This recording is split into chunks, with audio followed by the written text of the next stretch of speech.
ከዚያ ተቀምጠው ሳሉ ዛርፈው ሳሉ አንድ ትልቅ ቋጥኝ ድንጋይ መጣና ዘጋባቸው። መውጫ ቀዳዳም አጡ። እነዚህ ሶስቶቹም ሰዎች በአማን ቀን የሰሩትን መልካም ስራ በመስራት አላህን በዚያ ጠየቁት አሉ ነብዩ ሰለላሁ ዐለይሂ ወሰለም። አንደኛው ምን ያደርግ ነበር? ከኔ ጋር ሆኜ ማሪካ ይኸው ከኔ ጋር ያዳምጪ። አንደኛው ሰው ምን አለ? አምላክ ያላህ ሆይ እኔ እድሜያቸው የገፋ እናትና አባት ነበሩን። ለእነርሱ ሁሌ ወተት እያለብኩኝ አዘጋጅላቸው ነበር። እነርሱ ሳይጠጡ ቀድሜ የፈለገ ቢሆን አልጠጣም ነበር ቢርበኝም። እነሱ ጠጥተው ከጠገቡልኝ በኋላ ነበር የምጠጣው። ይሄን መልካም ስራ ሳደርግ የነበረው ከአንተ ዘንድ ምን እንዳለ ማግኘት ፈልጌ ከሆነ እባክህ ዛሬ ካለሁበት ጭንቅና መከራ አውጣና አለ። ወዲያው ይሄን ባለ ጊዜ አላህ ሱብሓነሁ ወተዓላ ሰማው። ይሄንን ቋጥኝ ድንጋይ ፈቀቅ አደረገላቸው። ነገር ግን ሊያስወጣቸው አልቻለም። ሌላኛው ተነሳና ምን አለ? አምላክ ያላህ ሆይ አለ እኔ ሁሉን ነገር አመቻችታ በቃ ሁሉ ነገር ከኔ ጋር ለማድረግ ዝግጁ ነኝ ብላ ያዘጋጀችለት ራሷን ነፍሷን ነበረች። ታሪኩ ረዘም ብለን ባጭሩ ልንገራችሁ። ነገር ግን እኔ አንተን ፈርቼ ያን ነገር ትቻለሁኝ። እባክህ ያንን የተውኩት ያንተን ምን እንዳፈልጌ ከሆነ ዛሬ ካለሁበት ጭንቅና መከራ አውጣኝ አለ። አሁንም ፈቀቅ አለላቸው። ነገር ግን ሊያስወጣቸው አልቻለም። ሶስተኛው ተነሳ። አምላክ ያላህ ሆይ ከሰዎች መካከል አንድ ሰራተኛ ከኔ ጋር ነበር። ያንን ሰውዬ ገንዘቡን ጥሎ በሄደ ጊዜ እኔ አብዝቼ ጠብቄው ከጊዜ በኋላ መጥቶ ወሰደ፣ ሰጠሁት። ያን ያደረኩት ከአንተ ዘንድ ምን እንዳንፈልጌ ከሆነ እባክህ ዛሬ ካለሁበት ጭንቅና መከራ አውጣኝ አለ። አሁን ፈቀቅ አደረገላቸው። ሶስቱም ወጡ። ስለዚህ በመልካም ስራ ተወሱል ማድረግ ይሄ ነው። በራሳችን መልካም ስራ ማለት ነው። አዎ በራሳችን መልካም ስራ እንጂ በሰዎች አይቻልም አይደለም። ሶስተኛው የተወሱል መንገድ የሚቻልበት ደግሞ እንገርሽ በምንድን ነው? ዱዓ አሷሊሒን በመልካም ሰዎች ዱዓ ገብቶሻል አይደለ? ልክ ነብዩ ሰለላሁ ዐለይሂ ወሰለም ጋር ሰዎች መጥተው ያ ረሱላህ ዱዓ አድርጉልን ይሏቸው ነበር አይደለ? በዚያ ማለት ነው። ዛሬም ደግና መልካም ነው ብላችሁ የምታስቡትን ሰው ሄዳችሁ ዱዓ አድርግልኝ ማለት ይቻላል፣ ችግር የለውም። ያ ሸህ ዱዓ አድርግልኝ። ይሄ ግን ሶስት መስፈርት ያስፈልገዋል። አንደኛ ሐዩን ቃዲሩን ሓዲሩን። ሶስቱ ሐዩን ማለት ያ ሰው በህይወት ያለ መሆን አለበት። ልብ በይ ያ ሰው በህይወት ያለ መሆን አለበት፣ የሞተ መሆን የለበት። ሁለተኛ ምንድነው? ቃዲሩን በሚችለው ነገር መሆን አለበት። ዱዓ አድርግልኝ ይቻላል፣ ችግር የለውም። ይህ ሰው እጁን አንስቶ እጁን ሳያነሳ አምላክ ያላህ ሆይ ለማሊካ ኃጢአቷን ማርላት፣ ወይንም አምላክ ያላህ ሆይ ለማሊካ ጥሩ ባል ስጣት ብሎ ዱዓ ሊያደርግልሽ ይችላል። አምላክ ያላህ ሆይ ለማሊካ ገንዘብ ስጣት ሊል ይችላል። ይቻላል አይደል? ይሄን ይቻላል። ሶስተኛው ምንድነው? ሓዲሩን ያ ሰው የተጣለ የተገኘ መሆን አለበት። እሱ በሌለበት በሩቅ ቦታ በማይሰማህ ቦታ ሆና ዱዓ አድርግልኝ ማለት አይቻልም፣ የለም እና እሱ። ነገር ግን ዛሬ ላይ አልሐምዱሊላህ ስልክ የሚባል ነገር አለ። ደውለህ ባይኖርም ባጠገብህ ያ ሼክ ዱዓ አድርግልኝ ማለት ይችላል። እነዚህ ሶስቶች መስፈርቶች ከተሟሉ አተወሱል ኢለላህ ሱብሓነሁ ወተዓላ ቢዱዓ አሷሊሒን በመልካም ሰዎች ዱዓ ተወሱል ማድረግ ማለት ይሄ ነው። አራተኛው ምንድነው? ተወሱል የሚፈቀድበት መንገድ አተወሱሉ ኢለላህ ሱብሓነሁ ወተዓላ ቢልኢማን በእምነትሽ ወደ አላህ ሱብሓነሁ ወተዓላ ተወሱል ማድረግ። ለዚህ ማስረጃ አለ ወይ? አዎ አላህ ሱብሓነሁ ወተዓላ በሱራ አሊ ዒምራን ላይ ሌላም በርካታ ቦታ ላይ ይገልጸናል። ረበና ኢነና ሰሚዕና ሙናዲየን ዩናዲ ልልኢማን አን አሚኑ በረቢኩም ፈአመና ረበና ፈግፊር ለና ዙኑባ። አያሽ ጌታችን አላህ ሆይ እኛ የተጣሪን ጥሪ ሰማን፣ እመኑ የሚል በአላህ እኛም አምነናል። እባክህ ጌታችን አላህ በማመናችን ምክንያት ኃጢአታችንን ማረልን ይላሉ እያለ ተናገረ። ስለዚህ አተወሱል ኢለላህ ሱብሓነሁ ወተዓላ ቢልኢማን አራተኛው ይሄ ነው። አምስተኛውና የመጨረሻው የተወሱል መንገድ ምንድነው? አተወሱሉ ኢለላህ ሱብሓነሁ ወተዓላ ቢኢዝሃሪል ሓል ወደ አላህ ሱብሓነሁ ወተዓላ ተወሱል ማድረግ ማንነትን በመግለጽ። የማን ተወሱል አለ በቁርአን ላይ? የዚህ ማሊካ ከኔ ጋር ነሽ? አቤት ከኔ ጋር ነሽ? አንተ ጋር ነኝ። ጥሩ። አተወሱል ኢለላህ ቢኢዝሃሪል ሓል የመጨረሻው ምንድነው? ማንነትን በመግለጽ ተወሱል ማድረግ ወደ አላህ። ማን ነው በቁርአን ላይ ይሄንን የተወሱል መንገድ የተጠቀመ? አደም አለይሂ ሰላም። አደምና ሐዋ ያደረጉት የተወሱል አይነት ይሄ ነው። ምን አሉ? ቃለ ረበና ዘለምና አንፉሰና፣ ጌታችን አላህ ሆይ ነፍሳችንን በድለናል አሉ። ራሳቸውን ማንነታቸውን የኃጢአትነት ባለቤታቸውን በመግለጽ ተናነሱና ወደ እርሱ ተወሱል አደረጉ። ረበና ዘለምና አንፉሰና ወለም ተግፊር ለና ወተርሐምና ለነኩነነ ሚነል ኻሲሪን አሉ። ጌታችን አላህ ሆይ ነፍሳችንን በኃጢአት በድለናል፣ ይቅርን የማታደርግልን ከሆነ የማታዝልን ከሆነ ከከሰሩት እንሆናለን፣ እባክህ ይቅር በለን ዘንብልን አሉ። ወደ አላህ ሱብሓነሁ ወተዓላ ይቅር አላቸው ማለት ነው። ሌላ ልክ እንዲሁ ዩኑስ ዓለይሂ ሰላም وذا النور إذ ذهب مغاضبا فظن أن لن نقدر عليه فنادى في الظلمات أن لا إله إلا أنت سبحانك إني كنت من الظالمين እኔ ነፍሳቸውን ከበደሉ ሆኛለሁ ብሎ ማንነቱን በመግለጽ ወደ አላህ ተወሱል አደረገ። አላህ ሱብሓነሁ ወተዓላ ማረለት። እነዚህ አምስት ናቸው። አመ ተወሱል ቢልአሽኻስ ፈላ።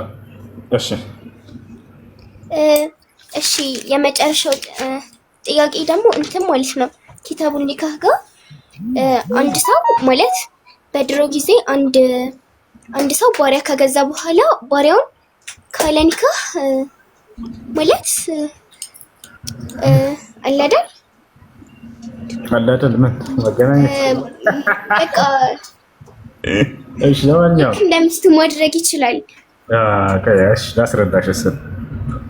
ብዙ ሰው የሚያስበው ምንድን ነው ከጦር ሜዳ ላይ ሙስሊሞች ተዋግተው በሚማርኩ ጊዜ የዛን የምትማረከው ሴት ያለ ኒካህ መገናኘት ይችላል ብለው ነው የሚያስቡት። ላ አይደለም፣ ጋብቻ ነው፣ ኒካህ ነው። አላህ ሱብሓነሁ ወተዓላ በቁርአን ላይ ተናግሯል። መህር የላትም ወይ? መህር አላት። ወልይ አላት ወይ? ወልይ አለ። ይወጣቻል አይደለ? ሁሉ የተሟላ ነው። አላህ ሱብሓነሁ ወተዓላ በቁርአን ላይ ይናገራል። እሱን ባሪያ ሴቶችን አስመልክቶ ማለት ነው። ባሪያ የሚባለው በጦር ሜዳ ላይ የተማረከች ልትሆን ትችላለች። አላህ ሱብሓነሁ ወተዓላ በሱረቱ ኒሳ ላይ ይናገራል። ምን ይላል? ፈንኪሑሁነ ቢኢዝኒ አህሊሂን አለ። ባሪያዎችን በቤተሰቦቻቸው ፈቃድ አግቧቸው ይላል። አግቧቸው ነው ያለው።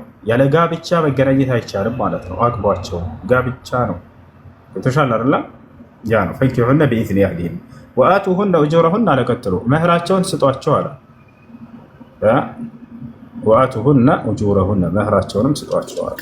ይሄ ነው እና ካለ ኒካህ የሚለው ነገር ስህተት ነው ማለት ነው። ስህተት ነው። አግቧቸው ነው የሚለው አላህ ሱብሓነሁ ወተዓላ። ቆይ እንዳውም ቃል በቃል ለምን አላሳየሽም? አግቧቸው ብሎ አላህ ሱብሓነሁ ወተዓላ ባሪያ ሴቶችን አግቧቸው ብሎ ቃል በቃል በቁርአን ላይ ተናግሯል። አሳይሽ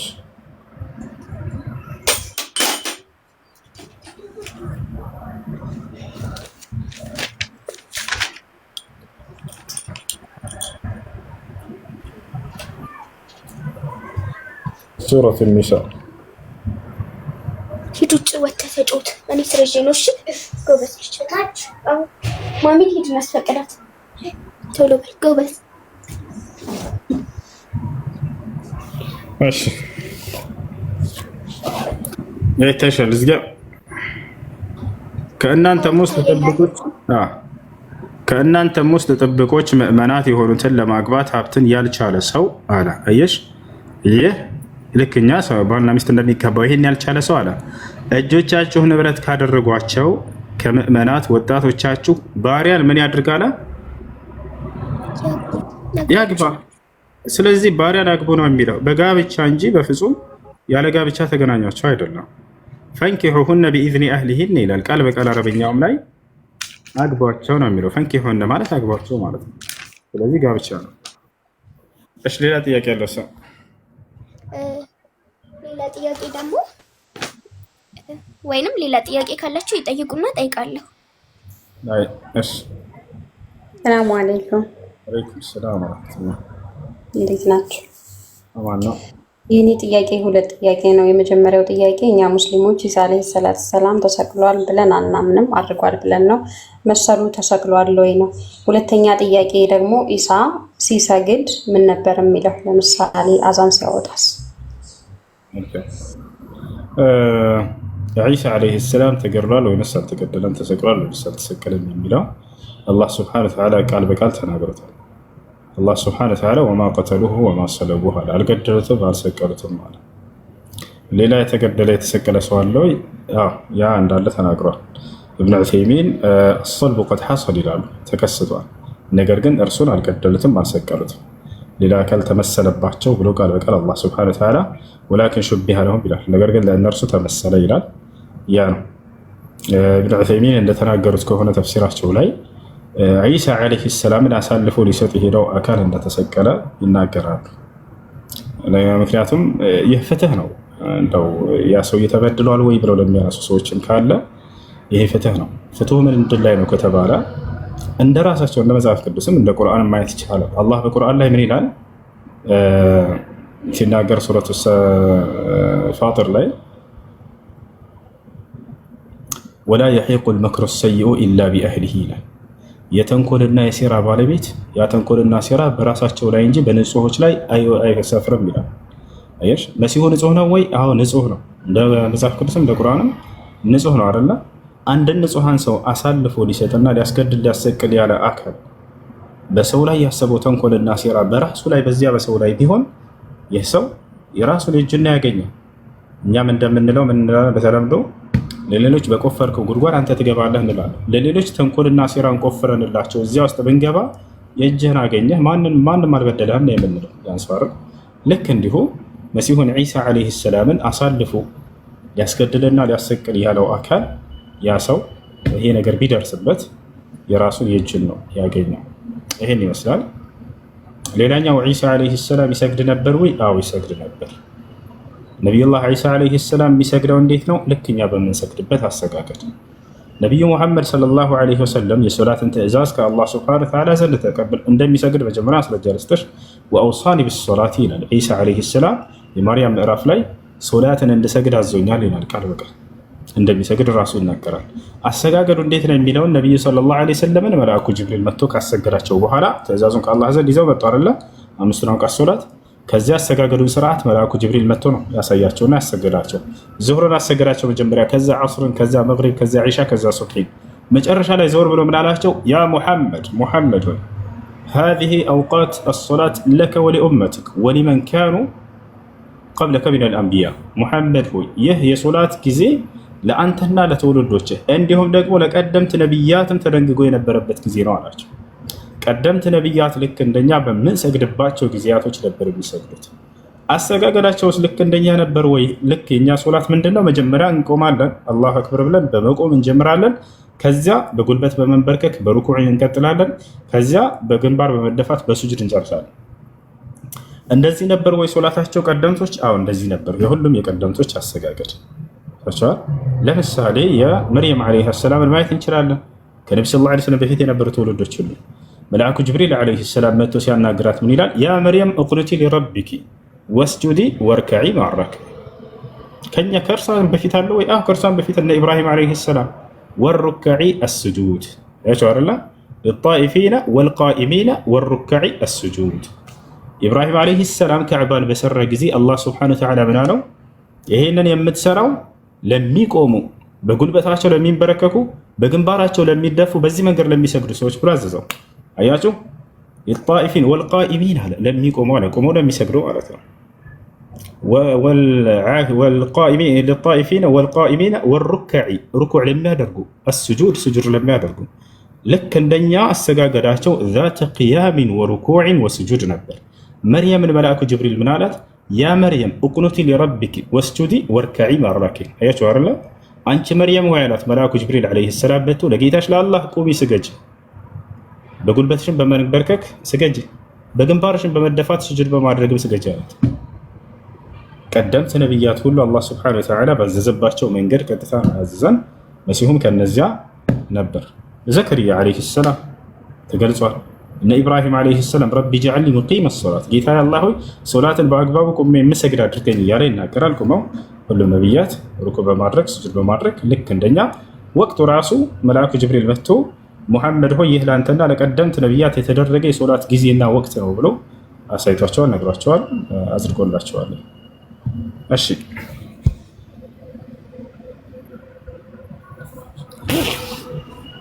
እሺ ማሂ ጥያቄ አለሽ? ሰላም ወይንም ከታች ህይወት ማሂ። እሺ አለሽ ሰላም ጥያቄ። እሺ አሁን በኢሳ ለሐናን እየመለስክለት ነበረ። ነገር ግን እሱ አይደለም ሌላ ሰው ተመስሎበታል፣ ሌላ ሰው ተሰቅሏል አልክሽ። ያ ሌላ ሰው ከሆነ እንዴት ተነሳ ምናምን ብለው ልጆች አሉ። እዚህ ጋር ሌላ ነው ጥያቄ። ግን እዚህ ጋር እንድትመልስልኝ ስለፈለኩ ነው ማለት ነው። ተነሳ ምናምን የሚለው ነገር ስህተት ነው። አንደኛ ይሄን እነሱም ራሱ ማረጋገጥ አይችሉም። በቁርአንና በሐዲስ ተነሳ የሚባል ነገር የለም። ያ ይሞታል። ከነሱ ጋር ራሱ ይሄንን እንደው እናጸድቃለን ካሉ መነሳቱን ማን የጻፈላችሁ ባያቸው ሐዋርያቶች ይልፋል አይደለ? መጽሐፍ ቅዱስ ጸሐፊዎች ማቴዎስ፣ ማርቆስ፣ ሉቃስ፣ ዮሐንስ። እሺ ጳውሎስንም እንጨምረው ከጊዜ በኋላ መጥቶ እኔ ተልኬ ነው ተመርጫለሁ ያለው ናቸው። ሁላቸውንም ሰብስቧቸውና መነሳቱን የጻፉላችሁን ሲነሳ እንዳዩ ማስረጃ ስጡን በሏቸው። አንዲትም ቦታ ይሄን ጥያቄ ህዝብ ጠይቄያለሁ። ወደፊት ጠይቋቸው። ኢየሱስ ክርስቶስ መነሳቱን የጻፉላቸው ሐዋርያቶች ሲነሳ ያየው አንድ ሐዋርያ አምጡ በሏቸው። የለም፣ በፍጹም የለም። አንደኛ ይሄ ነው። ሁለተኛ ልጨምርላችሁ። እሺ ወደ መነሳቱን ማን የነገራቸው ከተባለ መግደላዊት ማርያም ነግራቸው ነው። ለሁላቸው ማን ነው መጀመሪያ ወደ መቃብሩ ሄደ የተባለው? መግደላዊት ማርያም ሄደች። መግደላዊት ማርያም እንዳውም ይጋጫል በዚህ ጉዳይ ላይ መጽሐፍ ቅዱስ። ማቴዎስ ምን ይላል? መግደላዊት ማርያም ሄደች ይላል። ዮሐንስ ምን ይላል? መግደላዊት ማርያም ጋር ሌላ ማርያም አለች ይላል። ማርቆስ ምን ይላል? ሶስተኛ ሌላ ሴት አለች አብራት ይላል። ሉቃስ ምን ይላል? ኧረ ብዙ ናቸው የሄዱት ይላል። የትኛው ናት የሄደችው? አንድ መንፈስ ቅዱስ ከሆነ የገለጠላቸው እንዴት ነው ለአንዱ ለዮሐንስ መጥቶ አንድ ብቻ ነች፣ ለዚህኛው ሁለት፣ ለዚያኛው ሶስት ብሎ የሚነግራቸው? ሁለት ይሄንን ያለ ሶስተኛ ምንድን ነው? እሺ እንዳው ሄዳ አይታለች እንበል። መግደላዊት ማርያም ምንድን ነው ያየችው? ሲነሳ ነው ወይ ያየችው? የለም፣ በፍጹም አይደለም። መግደላዊት ማርያም እንዳው መታ መነሳቱን ነገረቻቸው ወይ? ተነስቷል፣ ያን ባዶ መቃብር አገኘሁ ብላ ነገረቻቸው። ሄዳ ታቻለ አይደለ? ባዶ መቃብር አገኘሁ ብላ ነገረቻቸው። ስትሄድ ጊዜ የተከሰተውን ክስተት አራቱም ወንጌላት ይጋጫሉ። ሆነ አንድ ወንጌል ምን ይላል? ስትሄድ ጊዜ መቃብሩ አልተከፈተም ነበር። የሆነ ሰው መጥቶ ሁለት ሰዎች መጥቶ ከፈቱላት ይላል። በሌላኛው ምን ይላል? ተከፍቶ ነበር ይላል። ከፍተውት ሁለት አካሎች እዛ ላይ ቁጭ ብለውበት ነበር ይላል። አያቸው አይደለ? ተንከባሉ አግኝተው ነበር ይላል። ሲቀጥል አንደኛው አልተከፈተም ነበር፣ መጥቶ ከፈተላት ይላል። ይጋጫል። በዚያው ላይ የነበሩት ያገኘቻቸው መግደላዊት ማርያም መልአክ ናቸው ይላል አንደኛው ወንጌል። ሌላኛው ሁለት ሰዎች ናቸው ይላል። አያቸው አይደለ? መልአክ ናቸው፣ ሰዎች ናቸው ይላል። ይሄ ብቻ አይደለም። አንደኛው ወንጌል ምን ይላል? መግደላዊት ማርያም ስትመጣ ጊዜ ገና ጨለማ ነበር ይላል። ሌላኛው ምን ይላል? ጨለማ አልነበረም፣ ፀሐይ ወጥቶ ነበር የመጣችው ይላል። በየትኛው ሰዓት ነው የመጣችው? ይሄ የሚጋጭ እያሳየኸን ይሄንን እንትን መጽሐፍ ቅዱስ ላይ አሳይሻለሁ። ይጨርሳል፣ ያሳይሻለሁ ሁሉ ነው። ሌላኛውና ትልቁ የሚያስደነግጠው ነገር ምንድን ነው? መግደላዊት ማርያም ሂዳ ባዶ መቃብር አይታ መታ ስትነግራቸው ለሐዋርያቶች አላመኑም ነበር ይላል። ተነስቷል ምናምን ስትላቸው አላመኗትም። ታዲያስ ቅዠት መስሎ ታያቸው ጭራሽ ይላል። ቆይ ክርስቶስ ነግሯቸው ከሆነ ለሐዋርያቶች ሙቶ መነሳቱ ትልቅ ጉዳይ ነው ለክርስትና፣ የክርስትና መሰረት ነው። ጳውሎስ ምን ይላል? ኢየሱስ ክርስቶስ ሙቶ ከሙታን አልተነሳም የሚል ከሆነማ ክርስትናችን ውድቅ ነው ይላል። ይሄን ትምህርት ክርስቶስ መጀመሪያ አስተምሯቸው ከሆነ ለሰው ልጆች ኃጢአት እንደሚሞትና እንደሚነሳ ምናምን ሐዋርያቶች ይሄን ነገር ሲነገራቸው ጊዜ የነገረን ያስተማረን ያው እና ትንቢቱ ተፈጸመ የኃጢአታችንም ስርየት በቃ ስራው ተሰራ ተብለው በደስታ ይሄንን ሊቀበሉ ይገባ ነበር አይደለም። መታ ስትነግራቸው ግን ቅዠት መስሎ ታያቸው ይላል። አላመኗትም ይላል። ጭራሽ አላመኑም። ይሄን ቅዠት መስሎ ታያቸው መባሉ ምንን ያሳየናል? ቀድሞ እንደው አስተምሯቸው ነበር ይሄን ነገር ቅዠት መስሎ እንደታያቸው ቃል በቃል ተቀምጧል። ከዚያ እንደገና መተው ሊያረጋግጡ ሁሉ መጡ ይላል። ይህን ሁሉ እናገኛለን ማለት ነው። አሁን ከየትኛው ጀምር ላሳየሽ? የመጀመሪያው ምንድነው? ኢየሱስ ክርስቶስ ሲነሳ ያየ ሐዋርያ አለ ወይ? የለም። ይሄን ጠይቂያቸው። ሲነሳ ያየ ቀብሩን ከፍቶ ሲወጣ ማለት ነው አንድ ሐዋርያ የለም። አንደኛ እሱ ነው። ሁለተኛ መግደላዊት ማርያም በመጣች ጊዜ ያልኩትን ላሳያችሁ። እሺ ስትመጣ ጊዜ ከነበረበት ከመጀመሪያው ምንድን ነበር ያልኩት? አንደኛው ወንጌል አንዲት ማርያም እንደሆነች ይገልጻል። ሌላኛው ሁለት፣ ሌላኛው ሶስት፣ ሌላኛው ብዙ እንደሆኑ ይገልጻል። ይሄን ላሳይሻ ነው።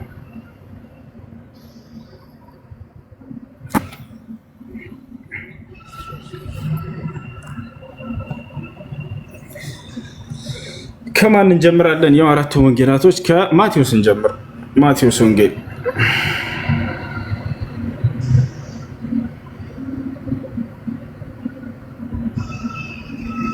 እሺ፣ ማቴዎስ ወንጌል በደንብ ተከታተሉ።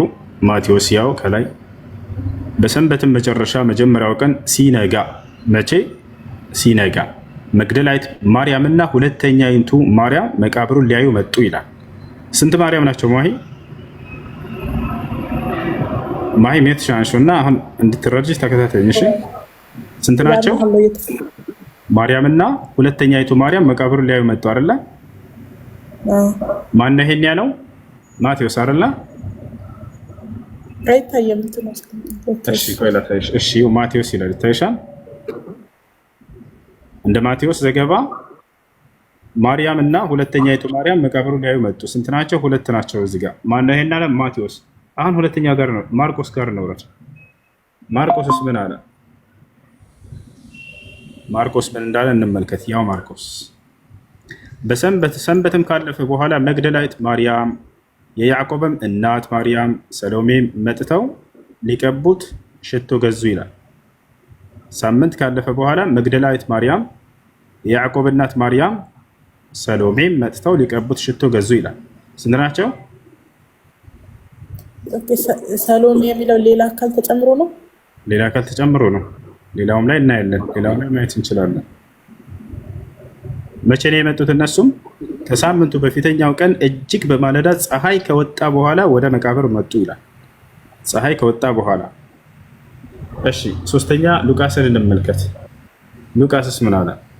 ያው ሉቃስ ነገር ግን ከሳምንቱ በመጀመሪያው ቀን ያዘጋጁትን ሽቶ ይዘው ከእነርሱም ጋር አንዳንዶቹ ወደ መቃብር እጅግ ማልደው መጡ ይላል።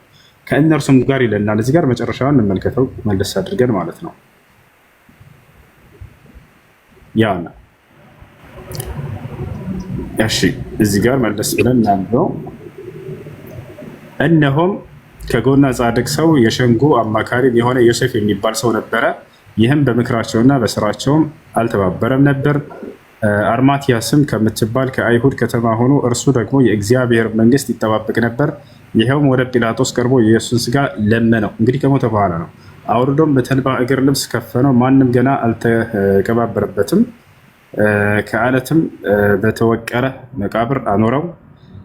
የመዘጋጀት ቀንም ነበረ፣ ሰንበትም ሊጀምር ነበረ። ከገሊላም ከእነርሱ ጋር የመጡ ሴቶች ተከትለው መቃብሩን ስጋውንም እንዴት እንዳኖሩት አዩ ይላል። ተመልሰውም ሽቱና ቅባት አዘጋጁ፣ በሰንበትም እንደ ትእዛዙ አረፉ ይላል። ከዚያ በኋላ ቀጥሎ ምን አለ? ነገር ግን ከሳምንቱ በመጀመሪያው ቀን ያዘጋጁትን ሽቶ ይዘው ከእነርሱም ጋር አንዳንዶቹ ወደ መቃብሩ እጅግ ማልደው መጡ ይላል። አያቸው አይደለ? እንግዲህ ብዙ እንደሆኑ ገልጿቸዋል። እንቀጥል ወደታች። ይህንም ለሐዋርያት የነገሯቸው መግደላዊት ማርያም አንድ እና ዮሐና የያዕቆብ እናት ማርያም ከእነርሱም ጋር የነበሩት ሌሎች ሴቶች ነበሩ ይላል። አይሽ ማቴዎስ ምንድነው ያለን? ሁለት ነበሩ ብሎናል። እዚህ ጋር ስንት ከተጠቀሰ? ይህንም ለሐዋርያት የነገሯቸው መግደላዊት ማርያምና ዮሐና። መግደላዊት ማርያም አለች፣ ዮሐና አለች፣ የያዕቆብም እናት ማርያም ያ ሶስት።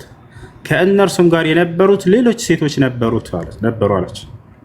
ስንት ናቸው? እዚህ ጋር ሶስት ቁጠሪና ሌሎች ሴቶች ብሎ ጨምሯቸዋል።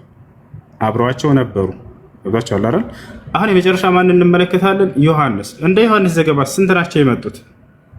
እንደ ዮሐንስ ዘገባ ደግሞ ተመልከች። ያው ዮሐንስ እዚህ ጋር ከሳምንቱም በፊተኛው ቀን መግደላዊት ማርያም ገና ጨለማ ሳለ ወደ መቃብር መጣች፣ ድንጋዩን ከመቃብሩ ተፈንቅሎ አየች። ማነች እዚህ ጋር የመጣቸው? እንደ ዮሐንስ መግደላዊት ማርያም። ሌላ አለ? የለም። ስለዚህ ይጋጫል አይጋጭ? እዚህ ጋር መግደላዊት ማርያም ነች አለ። ማቴዎስ ሁለት ናቸው አለ። እዚያ ጋር ሌላኛው ሶስት ጠቀሰ። ሌላኛው ደግሞ ሶስቶችን ጠቀሰና ሌሎችም አሉ አለ። አንደኛ ይሄ መጀመሪያው ነው። ሁለተኛ አሁን እዚህ ጋር ቅድም ብሎሻል፣ ፀሐይ ከወጣ በኋላ ብሎል አይደል? ቅድም መግደላዊት ማርያም መጣችው አሁን እዚህ ጋር ምን አለ? ከሳምንቱም በፊተኛው ቀን መግደላዊት ማርያም ገና ጨለማ ሳለ፣ ገና መቼ? ጨለማ ሳለ ማለዳ ወደ መቃብር መጣች ይላል። ቅድም ምን ብሏል? ፀሐይ ከወጣ በኋላ አለ። እዚህ ጋር ጨለማ ሳለ ነው የመጣችው አለ። አሁን በደንብ እንድታስተ የፈለግኩት ደግሞ ምንድነው? ቀጣዩ ምንድነው? ድንጋዩን ከመቃብሩ ተፈንቅሎ አየች ይላል አይደል? እዚህ ጋር እንደ ዮሐንስ ያው በደንብ ዮሐንስ ስትመጣ ጊዜ ድንጋዩ ተፈንቅሏል። በቃ መጣች ካለ በኋላ ድንጋዩን ከመቃብር ተፈንቅሎ አየች ይላል። ሌሎች ወንጌላቶች ደግሞ እንመልከታቸው። ማቴዎስ ምን አለ? ያውና በሰንበትም መጨረሻ መጀመሪያው ቀን ሲነጋ መግደላዊት ማርያም እና ሁለተኛይቱ ማርያም መቃብሩን ሊያዩ መጡ። እነሆም የጌታ መልአክ ከሰማይ ስለወረደ ታላቅ የምድር መናወጥ ሆነ። ቀርቦም ድንጋዩን አንከባሎ በላዩ ተቀመጠ ይላል። አየሽ፣ ቅድም ምን ብሏል? ተፈንቅሎ ነው ያየችው። አሁን ደግሞ እሷ መጣች። ከዚያስ ልክ ሲመጡ ራሱ ሲከፈተና ተቀመጠበት አለች። ምንድነው የመጣው እዚህ ጋር?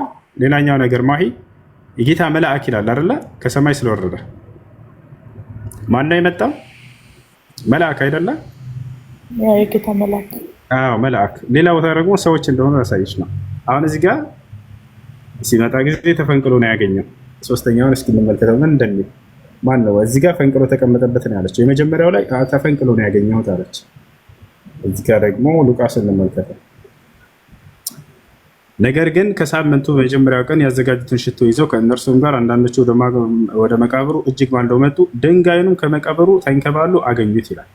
ይህ እንደ ማቴዎስ ድንጋዩ ተንከባሉ አገኙት ነው የሚለው። እዚህ ጋር ማለት መጀመሪያ ማለት ታስተካክለኛል ከተሳሳትኩ ማለት ነው። ግን መጀመሪያ ላይ ማለት ነው ያ መላእክቶቹ ነበረ ልታየው ሄዳ ማለት ነው። ከዛ በኋላ እሷ አላመነችም። ልትሄድ ማለት ልትነግራቸው መነሳቱ ልትነግራቸው ሄደው እነዛ አላመኑ። ከዛ መጥተው ምናምን ሲያዩ እንደዛ አይነት ነገር ነው እንጂ እኮ አንድ እንትን አይደለም። እንደዛ አይደለም። እንደሄደች የሆነውን ነገር ነው እንደሄደች እሷ የሆነውን ነገር እንጂ ሄዳ ነግራ ለሐዋርያቶች ተመልሳ በመጣች ጊዜ አይደለም። ገና መጀመሪያው ገጽ ላይ ነው መታ ገና ሄዳ ስትነግራቸውማ ቅዠት እንደሆነ እንደነሱ የመሰላቸው ላሳይሽ ነው። ወደ እሱ አልደረስኩም። ከዛ እነሱ ከነገሯት በኋላ ደግሞ ይሄማ ሊሆን አይችልም ብሎ ከዛ ሄደው ሊያዩ ነው የሄዱት እነዚያ ሰዎች ማለት ነው። ብዙ ወደ እሱ ገና ነኝ አለች እሷ። ገና መቃብሩ መታ የሆነውን ነው አሁን እያሳየሁሽ አለሁት።